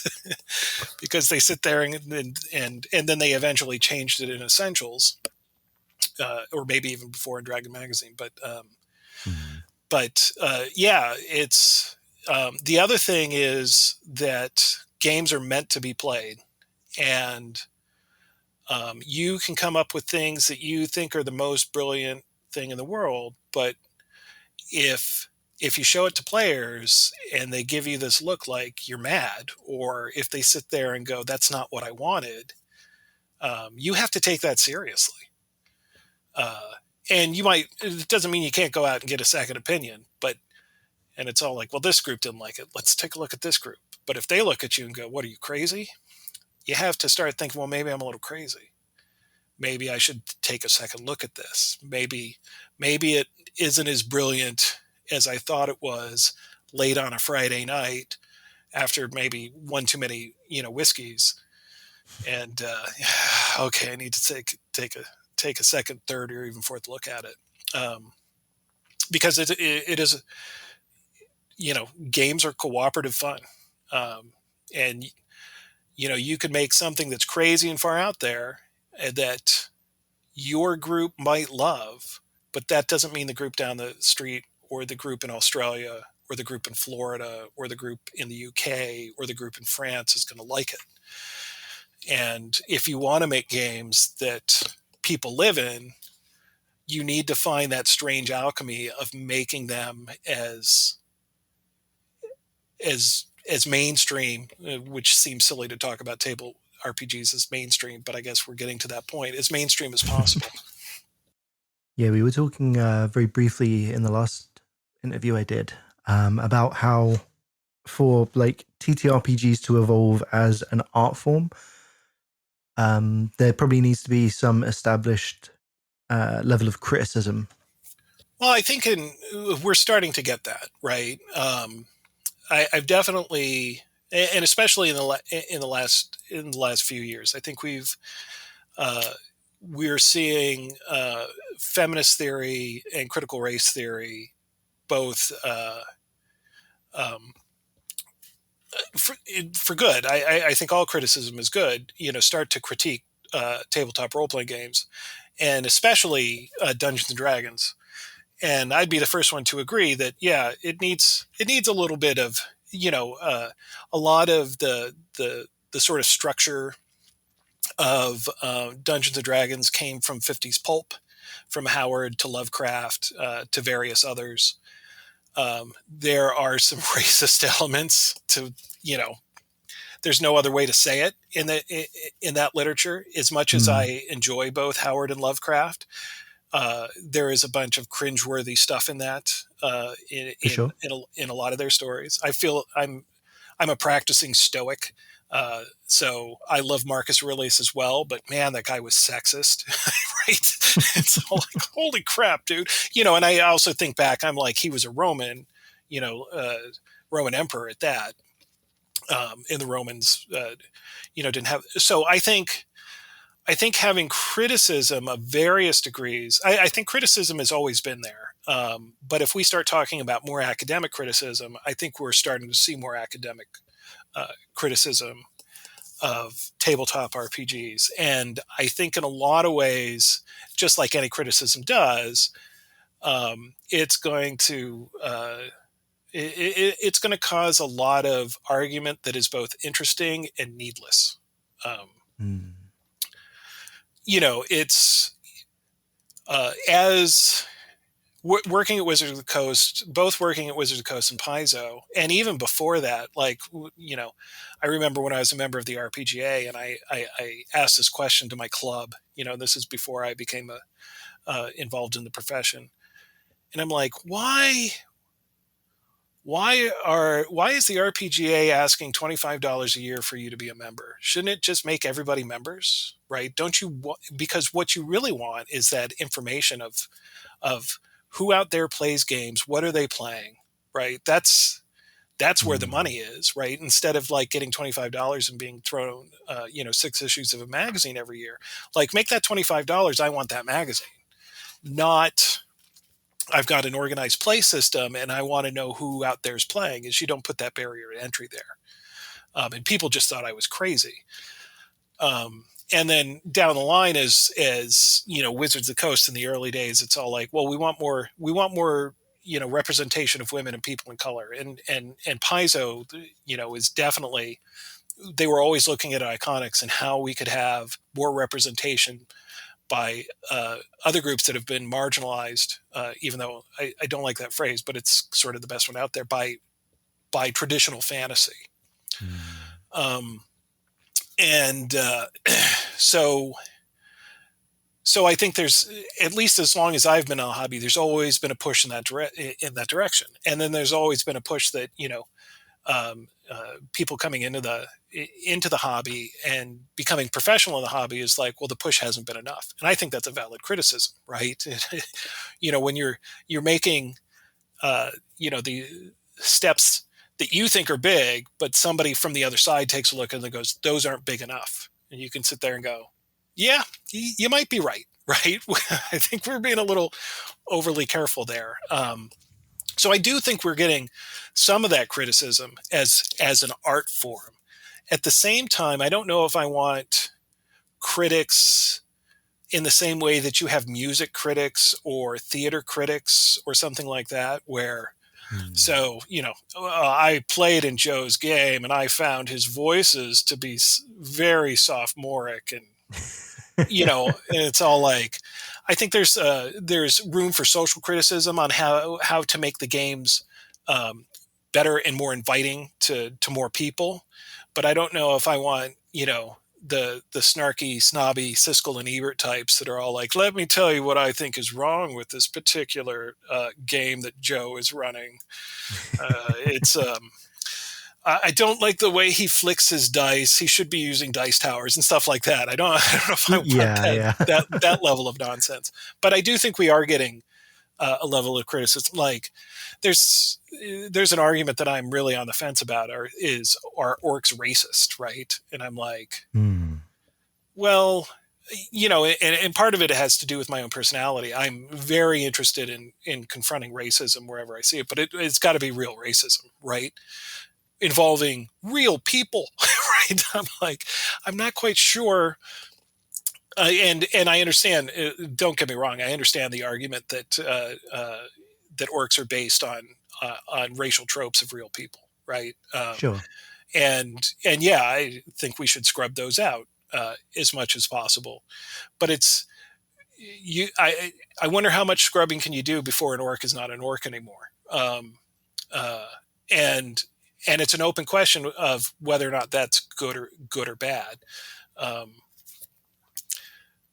So there's a lot of things that I still kind of muse on that I don't really have the answers to, that there's part of me that I'm like, well, shit, I don't know.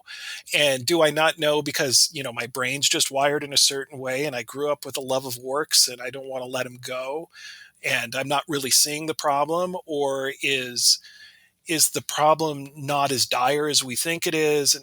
And the real answer to that question is, well, hell, I don't know.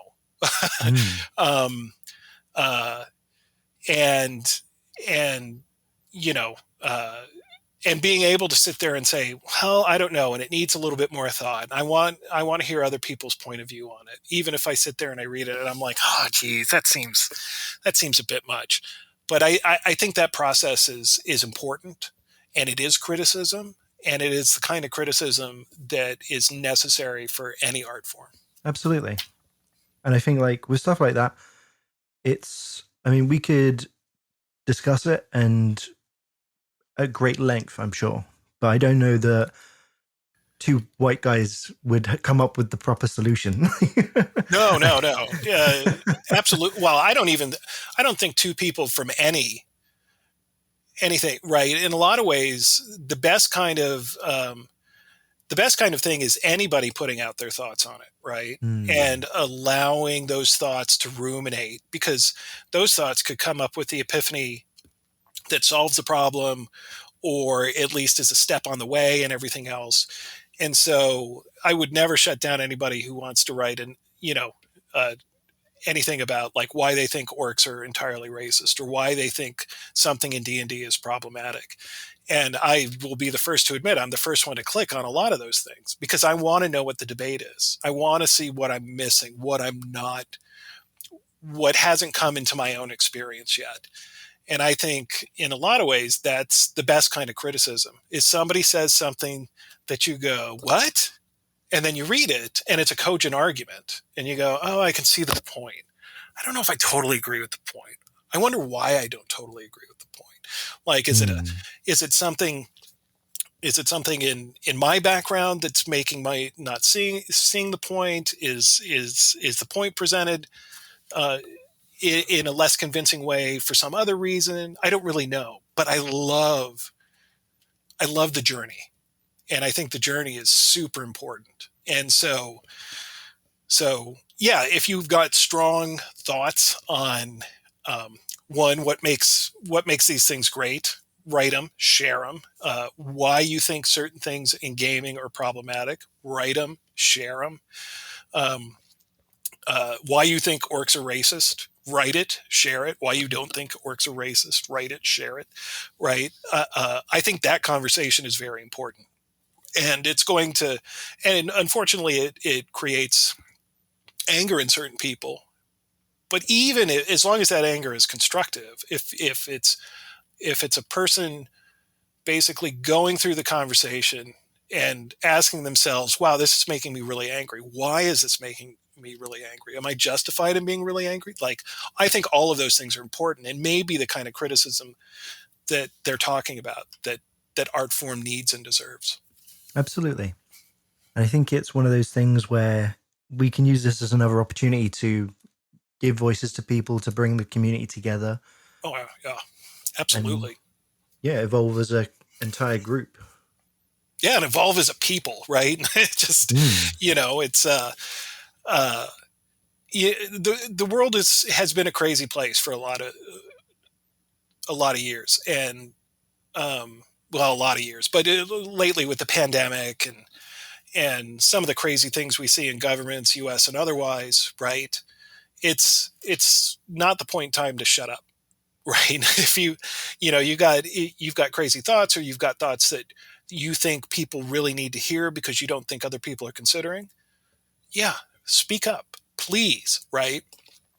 You might get angry emails, but that's the importance of freedom of speech, to be able to put out something that you don't think other people are considering and letting them weigh that option, right? Is and I know there's a big problem with, because there's wingnuts who live out in the world and they think crazy stuff, like the QAnon people and white supremacists and everything else. Well, Mm. and they're very easy to point to, and it's like, we've got to shut them up. And it's all like, yeah, I would love to shut them up, but I don't really want to shut anybody up, because when we start shutting people up, we don't get to hear about the criticisms of why something that we love and hold dear in fiction might be problematic. That, we're not considering other people's point of view, that we're not, making better fantasy that sings to more people and everything else, right? Not to put those two things on the same level, because they are not. Um, Mm. but at least as far as good intellectual exercises go.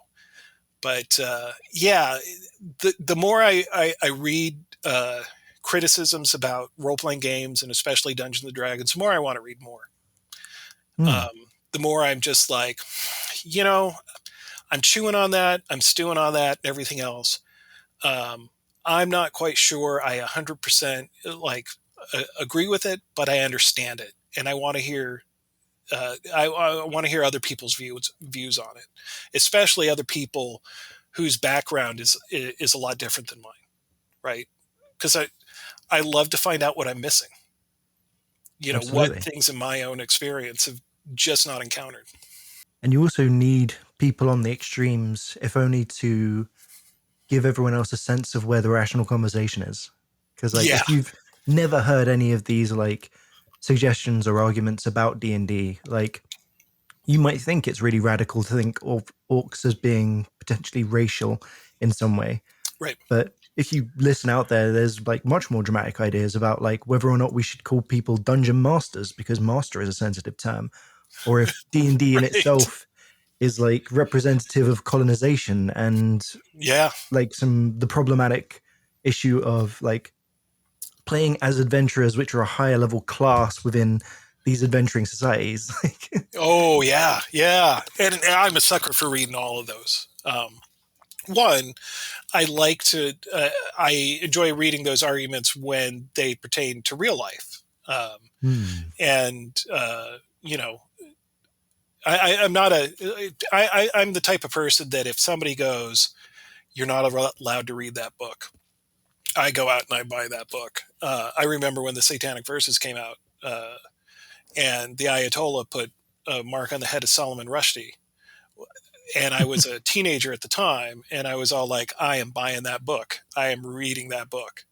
right? Because I want to see what the fuss is about, right? Why is a book making people so mad? And came out of it and definitely sided more with Rushdie than the Ayatollah on that debate. uh, but um, but yeah, when I, I like I like reading things that people find extreme, and then because I ask myself, are they actually extreme? Right? Hmm. Is this nuts, or is this reasonable? And more often than not, the criticisms of D&D on a lot of those subjects, I've been like, oh, this is a cogent argument. I'm not quite sure I totally agree with it, but it's presented in a way that is reasonable and well thought out, and it's going to give me something to think about.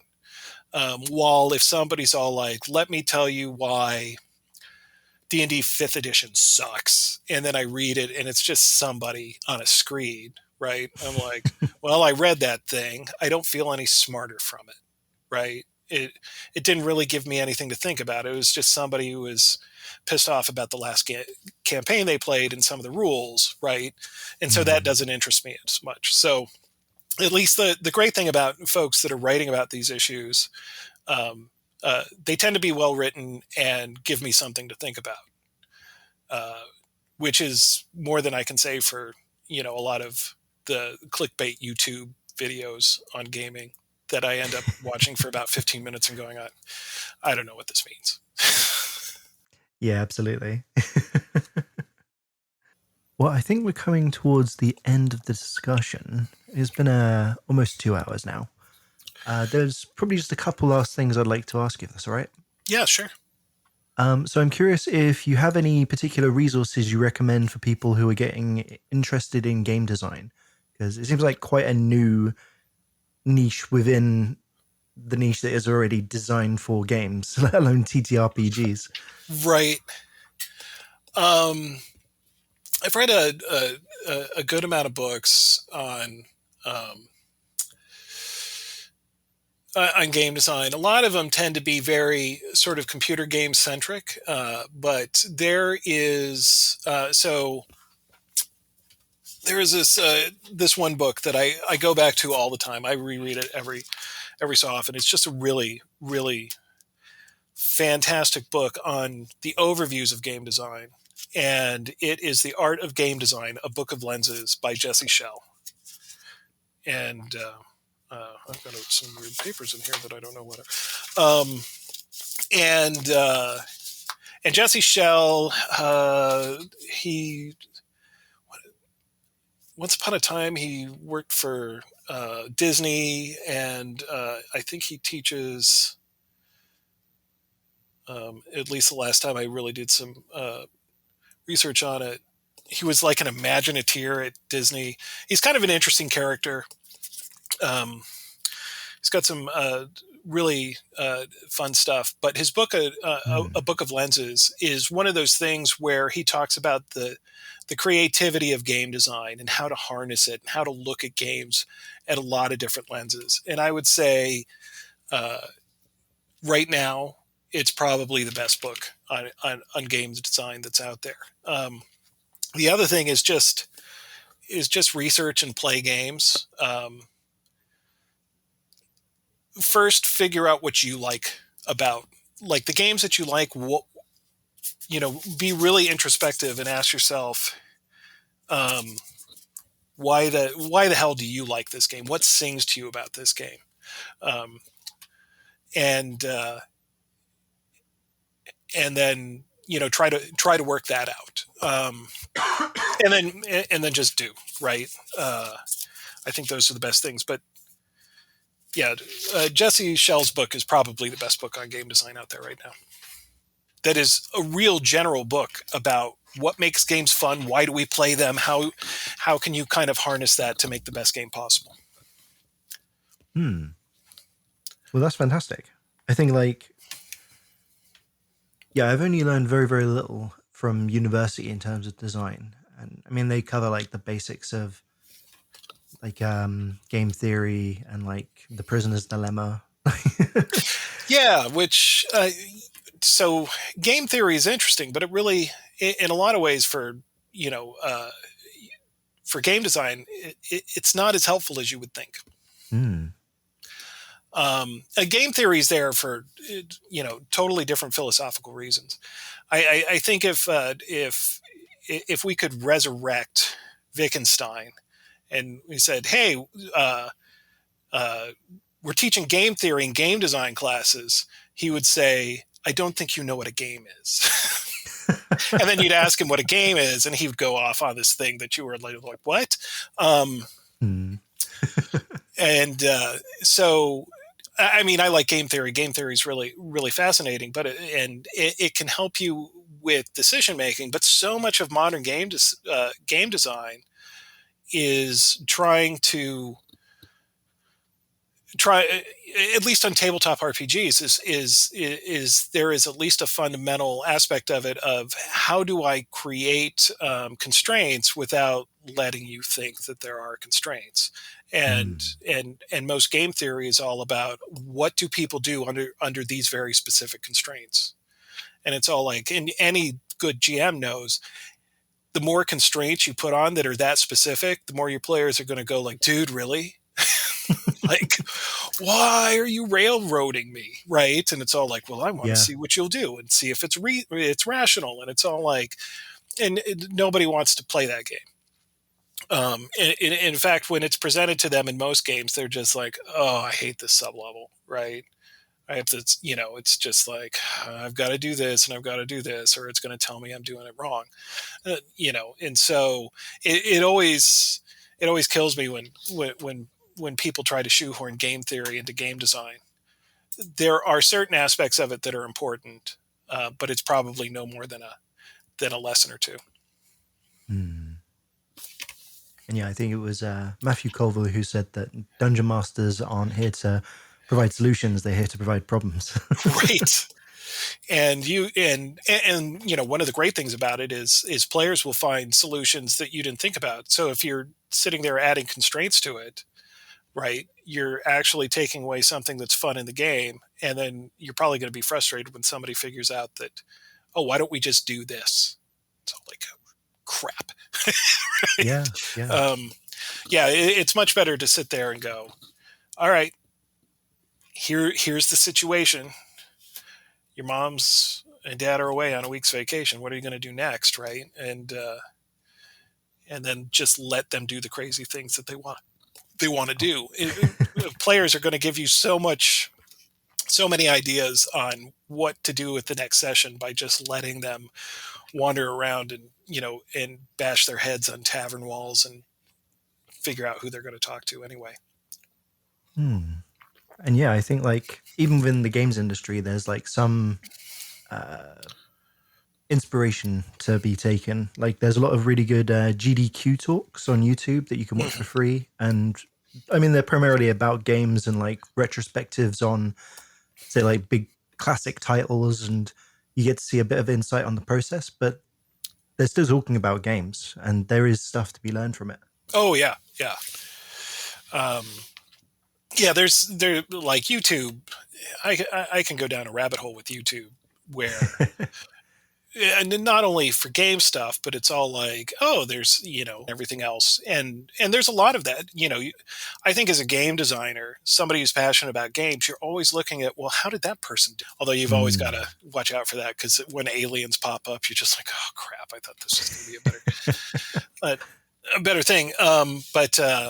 But there's a bunch of I found out about Jesse Shell, interestingly, because he was um, and yeah, and Gary would be all like, well, how did you do it? And then and then he'd tell, and it kind of ages it came out about the time that Facebook games were really huge.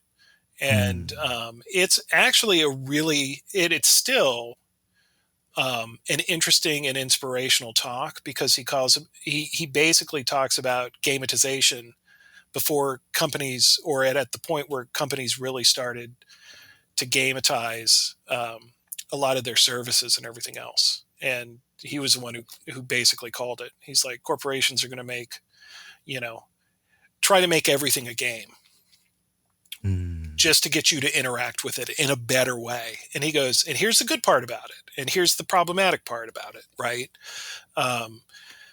And a friend, an old industry friend, and she's moved on in her life, and she's like, Steven, you need to come work for a corporation, and you can gametize things. And I'm like, I don't really want to do that. Right?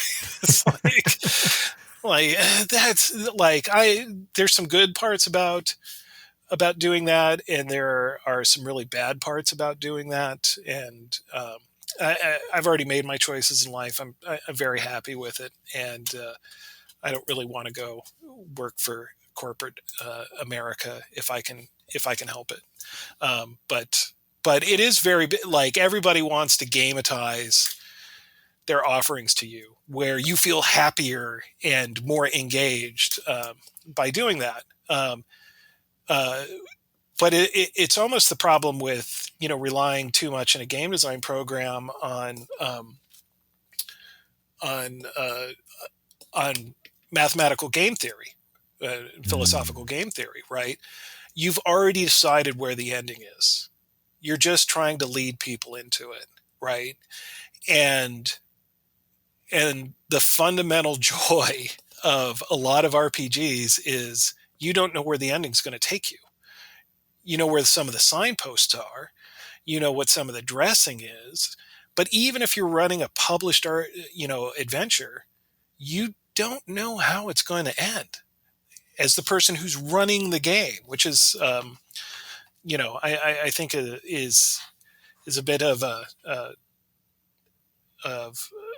jolt to the mind to most people. It's like when you create a game where you know how it's going to. It's one of the reasons why I think a lot of mobile games are so unenjoyable, because they're just pushing you in a direction. Like, they know exactly how fast you're going to progress. They know exactly what you're going to do. In fact, they keep on dangling carrots in order for you to do it. It's just like, just keep on pushing the buttons, and then you'll get a chest. And then if you don't like the chest, you can give us money and get a better chest, but you're still going to end up in the same place. It's just how fast you go. And it's all like, that's a great time waster, right? That's not a great game. As a game, you have to offer a little bit more. And as a cooperative game, you have to offer more, right? Because it's not only a cooperative in the idea that the characters are working together for the same goal. It's a cooperative game in that you're cooperating to help create a story that's different than any other story that other people are going to do, right? Like, you might be playing the same adventure, but how you go through, The Eyes of Empty Death, which is the latest adventure that I wrote for Paizo, right, is going to be very different than the person down the street going through that same adventure. You're going to have different stories. They're going to have some similarities there, but yeah, you're going to come out with different ways to face challenges. You're going to bypass some things and really get invested in others. And your GM might even change things up. Go, Steven wrote this encounter, but it's dumb. I'm going to put this encounter in here. And you're going to have a different story. And I think that's one of the benefits rather than the detractors of playing tabletop role-playing games. It's every time you play it, it's going to be entirely different than how anybody else plays it. And that's just not true for a lot of these mobile games. It's like, you're going to push the same buttons your neighbor's pushing. You're going to get the same chess unless you give us, $14.95 or whatever. And that's a great excuse for a game. It's basically it's a less predatory casino. So every once in a while I get a recruiter who wants me to work for one of those too. And every once in a while I'm like, I could make a bunch of money. And I'm like, yeah.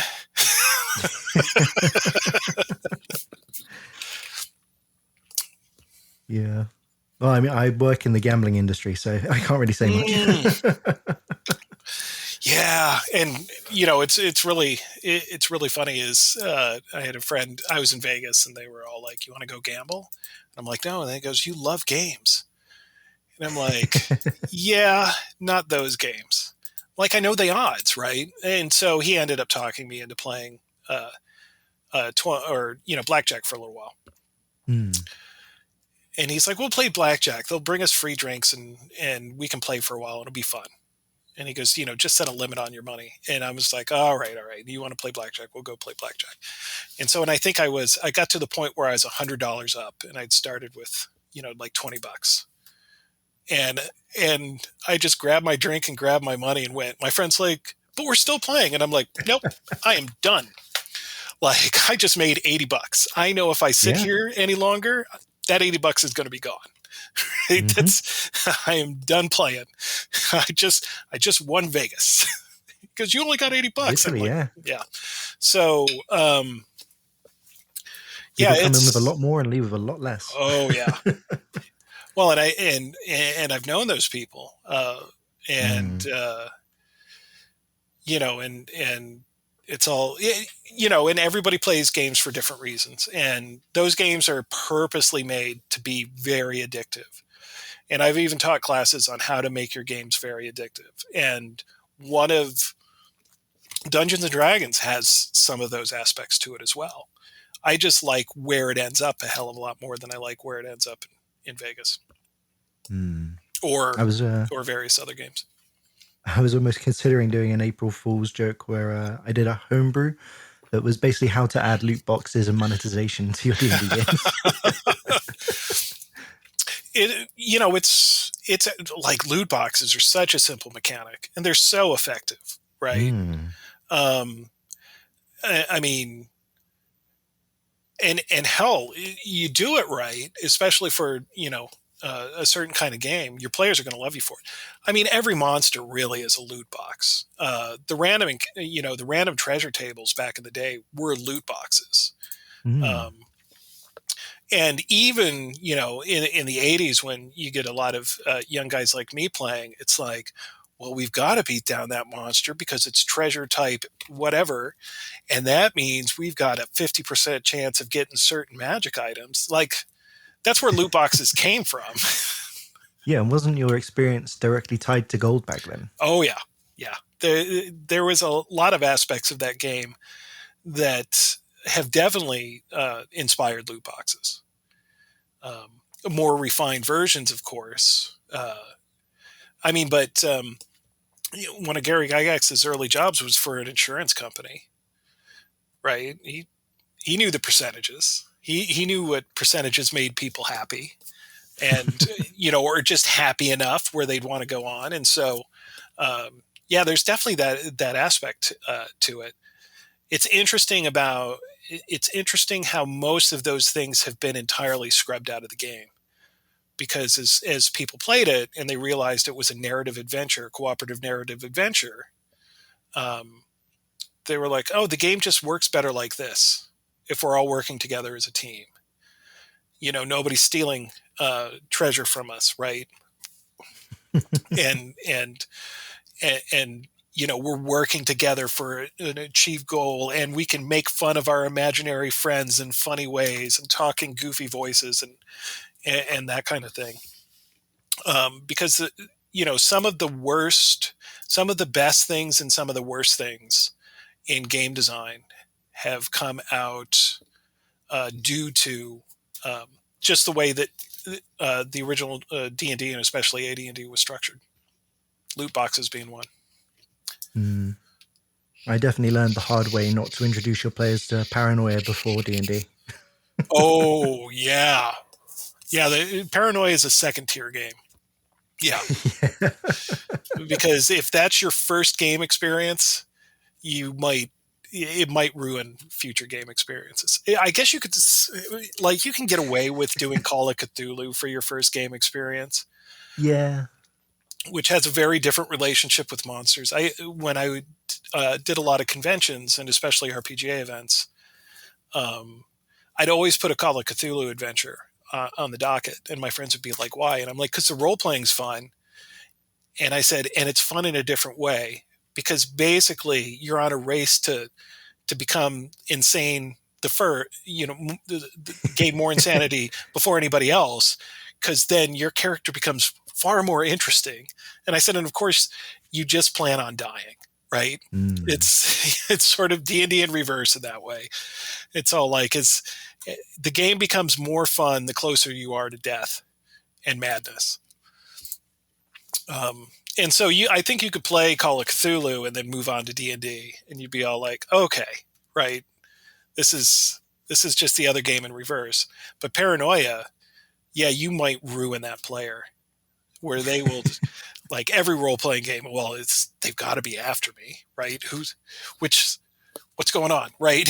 And so, Yeah. you might scar them for life. I mean, I'm thankful that we managed to figure things out, but it did get to a point where about 3 weeks into playing D&D, I had to reassure everyone that you can share your inventory. It's okay to give your friend a potion. It really is. And it's funny because when they were playing Paranoia, they were really bad at it at first because they were trying to collaborate so much. Oh, right. Yeah. And then you get smacked down for that very quick. So, yeah, certainly interesting. And I suppose the last thing I'd like to touch on is just if there's any like really common mistakes you see, like objectively wrong things you see in designers' early work. It's really interesting is because I think everybody comes to it with their own mistakes. I think there's a mistake of enthusiasm. It's if I'm really enthusiastic about this thing, everybody's really enthusiastic about that thing. And a lot of people who gravitate towards game design, especially tabletop, they may have their own sort of obscure interests. And so it's all like, well, I'm really into marine biology, so let's do a marine biology role-playing game. And then not realizing that most people don't know, other than that's a fish, and dolphin aren't fish, right? Don't know much about it. And or they try to get overly complicated very quickly. And it's all like, so first, let me tell you about the game world. Long ago, millions of years ago. And it's all like, so wait, is this a medieval setting? Yeah.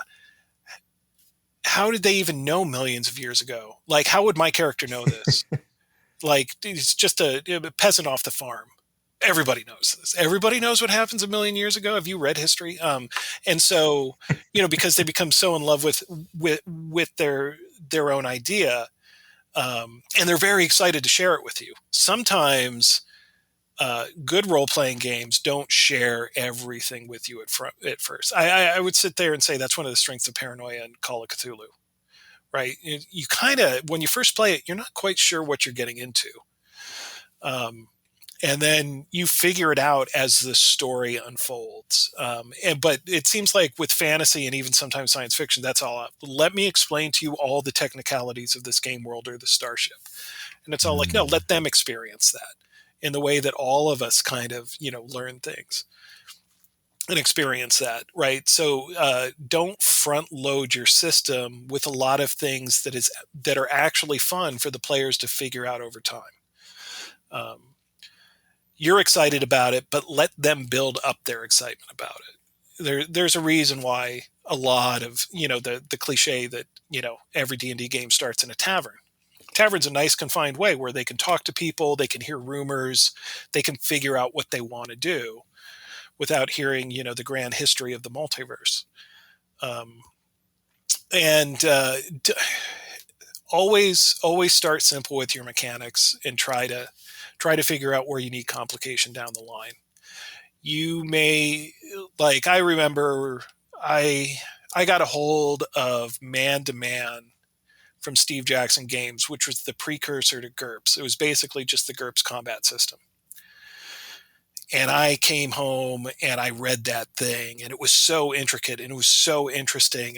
And I'm going to shoehorn this into my D&D game, and we're going to have really intense combats. And then I unload it with my players. I'm like, okay, so we're going to totally change the D&D combat system to this thing. And as I'm in my second hour of explaining the rules to everybody, they were all like, can we just play D&D? But can we try this? And it's all like, we don't understand this. And so, yeah, even with your mechanics, let those things unfold. Let people opt into to complication. Don't assume that everybody loves the complication that's living in your head. Most people don't. And so, it's kind of like it's sort of the keep it simple, stupid maxim of it, which is actually can be really hard to do with role-playing games, because usually the person designing it is so invested in not only the game, but in fantasy or science fiction or whatever they're doing. They're very excited about it, and half of what they want to do is share the excitement that's living in their head, and not realizing that didn't come all at once. And that's not how excitement usually comes into being overwhelmed by information. Excitement comes out in finding how things interact, finding the sense of things, right? And so try to have more of that in your game than this huge info dump. And I think it's like, you got, what is it? Angry GM was talking about the cousin theory of D&D that he heard that was all over Wizards of the Coast. Yeah. All my years working at Wizards of the Coast, I never heard of the cousin theory. I heard similar theories, right? And the main thing is a lot of people learn D&D from actually playing the game and not reading the books. That is very true for players, right? And sometimes true for people who become DMs. And then, but if you've got one of those heads that just want to absorb complication and then spit it out, right? Yeah, you could read the books and everything else, but most people find the love of D&D because they played in a game and they learned things over the period of time, and they were like, "Damn, that was fun. Let's do that again." Right? I don't understand all of it yet. I may not ever understand all of it, but man, I had a great time, and that was fun. And I think more people, that's how they figure out if they enjoy something or not. They try it. They are able to be at least somewhat competent. There's more that they could learn. But I think that's a very natural way of getting into something. So yeah, keep things simple. Let people interact with it. Don't feel like you need to tell them everything right away, because that's not how people generate excitement 9 times out of 10. Yeah. It's like when I try and introduce my players to new games, I always end up very excited about the the more intricate mechanics, and yes, all I'm doing is scaring them. yeah, they're like, I mean, if somebody listened to me talk about games, be it my girlfriend or a daughter or whatever, they're like, "Are we going to get tested on this later?" I'm like, "No, you're not going to get tested on this later." But when I run a game, it's all like, I keep it very simple and let them move the action at first. Let them explore. I don't say only at certain parts. I'm like, you really do have this ability. You should try using this, right? But for the first, few combats, if they don't understand some of the synergies that are on their own sheet, I just let them fumble around. And especially if it's a new player, I'll even adjust the challenge. And I'm like, all right, so they haven't discovered this yet. They're at a little bit of a disadvantage. Let's make this hard but fun rather than hard and frustrating. Because they're still exploring, and they're going to explore at their own speed. That's the other thing. Don't expect everybody to move at your own speed, especially if you're a big nerd about games. Most people aren't. They can be over time, but they're not where you are yet. So yeah, don't overwhelm people. Don't dump on them. Let them discover things on their own, because that's the most natural way that people learn. Don't boss them around. Don't play, don't make the system make decisions for them. Let them explore. That's the great thing about those games. That's perfect. Well, I mean, this has been an incredibly interesting conversation. I mean, we've gone through just about everything that I could think of. Oh, excellent. Yeah. It's been a lot of fun. Thanks for having me on. Absolutely. I mean, it feels like I've just gone through a masterclass on design, which is honestly more than I could ever hope for. So thank you so much. Well, thank you. I always enjoy sharing my thoughts and wisdom. Maybe more thoughts than wisdom. I don't know, but yeah, it was a good conversation. Absolutely. And I'd love to have you back sometime in the future, maybe. I Sure. like the idea of maybe getting some different guests together to see how they interact and discuss on contentious topics like flight at first level. Oh yeah, that could be fun. It's always interesting. I mean, I could go on forever about my thoughts on it, but on whatever subject. But I'm always up for a good debate. That's good to know. Well, thank you again, and hopefully we'll see you again soon. Have a lovely evening, dude. All righty, thank you too. Thanks, Dick. Bye. Thanks again to Steven for joining us. If you want to check out Delve RPG or follow his social media, there are links in the description below. Join us next time when we'll be talking to the man behind the Lazy DM series, Mike, aka Sly Flourish, as we break down dungeon mastering, game design, and take a closer look at D&D's different editions. Of course, last but not least, thank you for making it to the end, and until the next adventure, stay safe.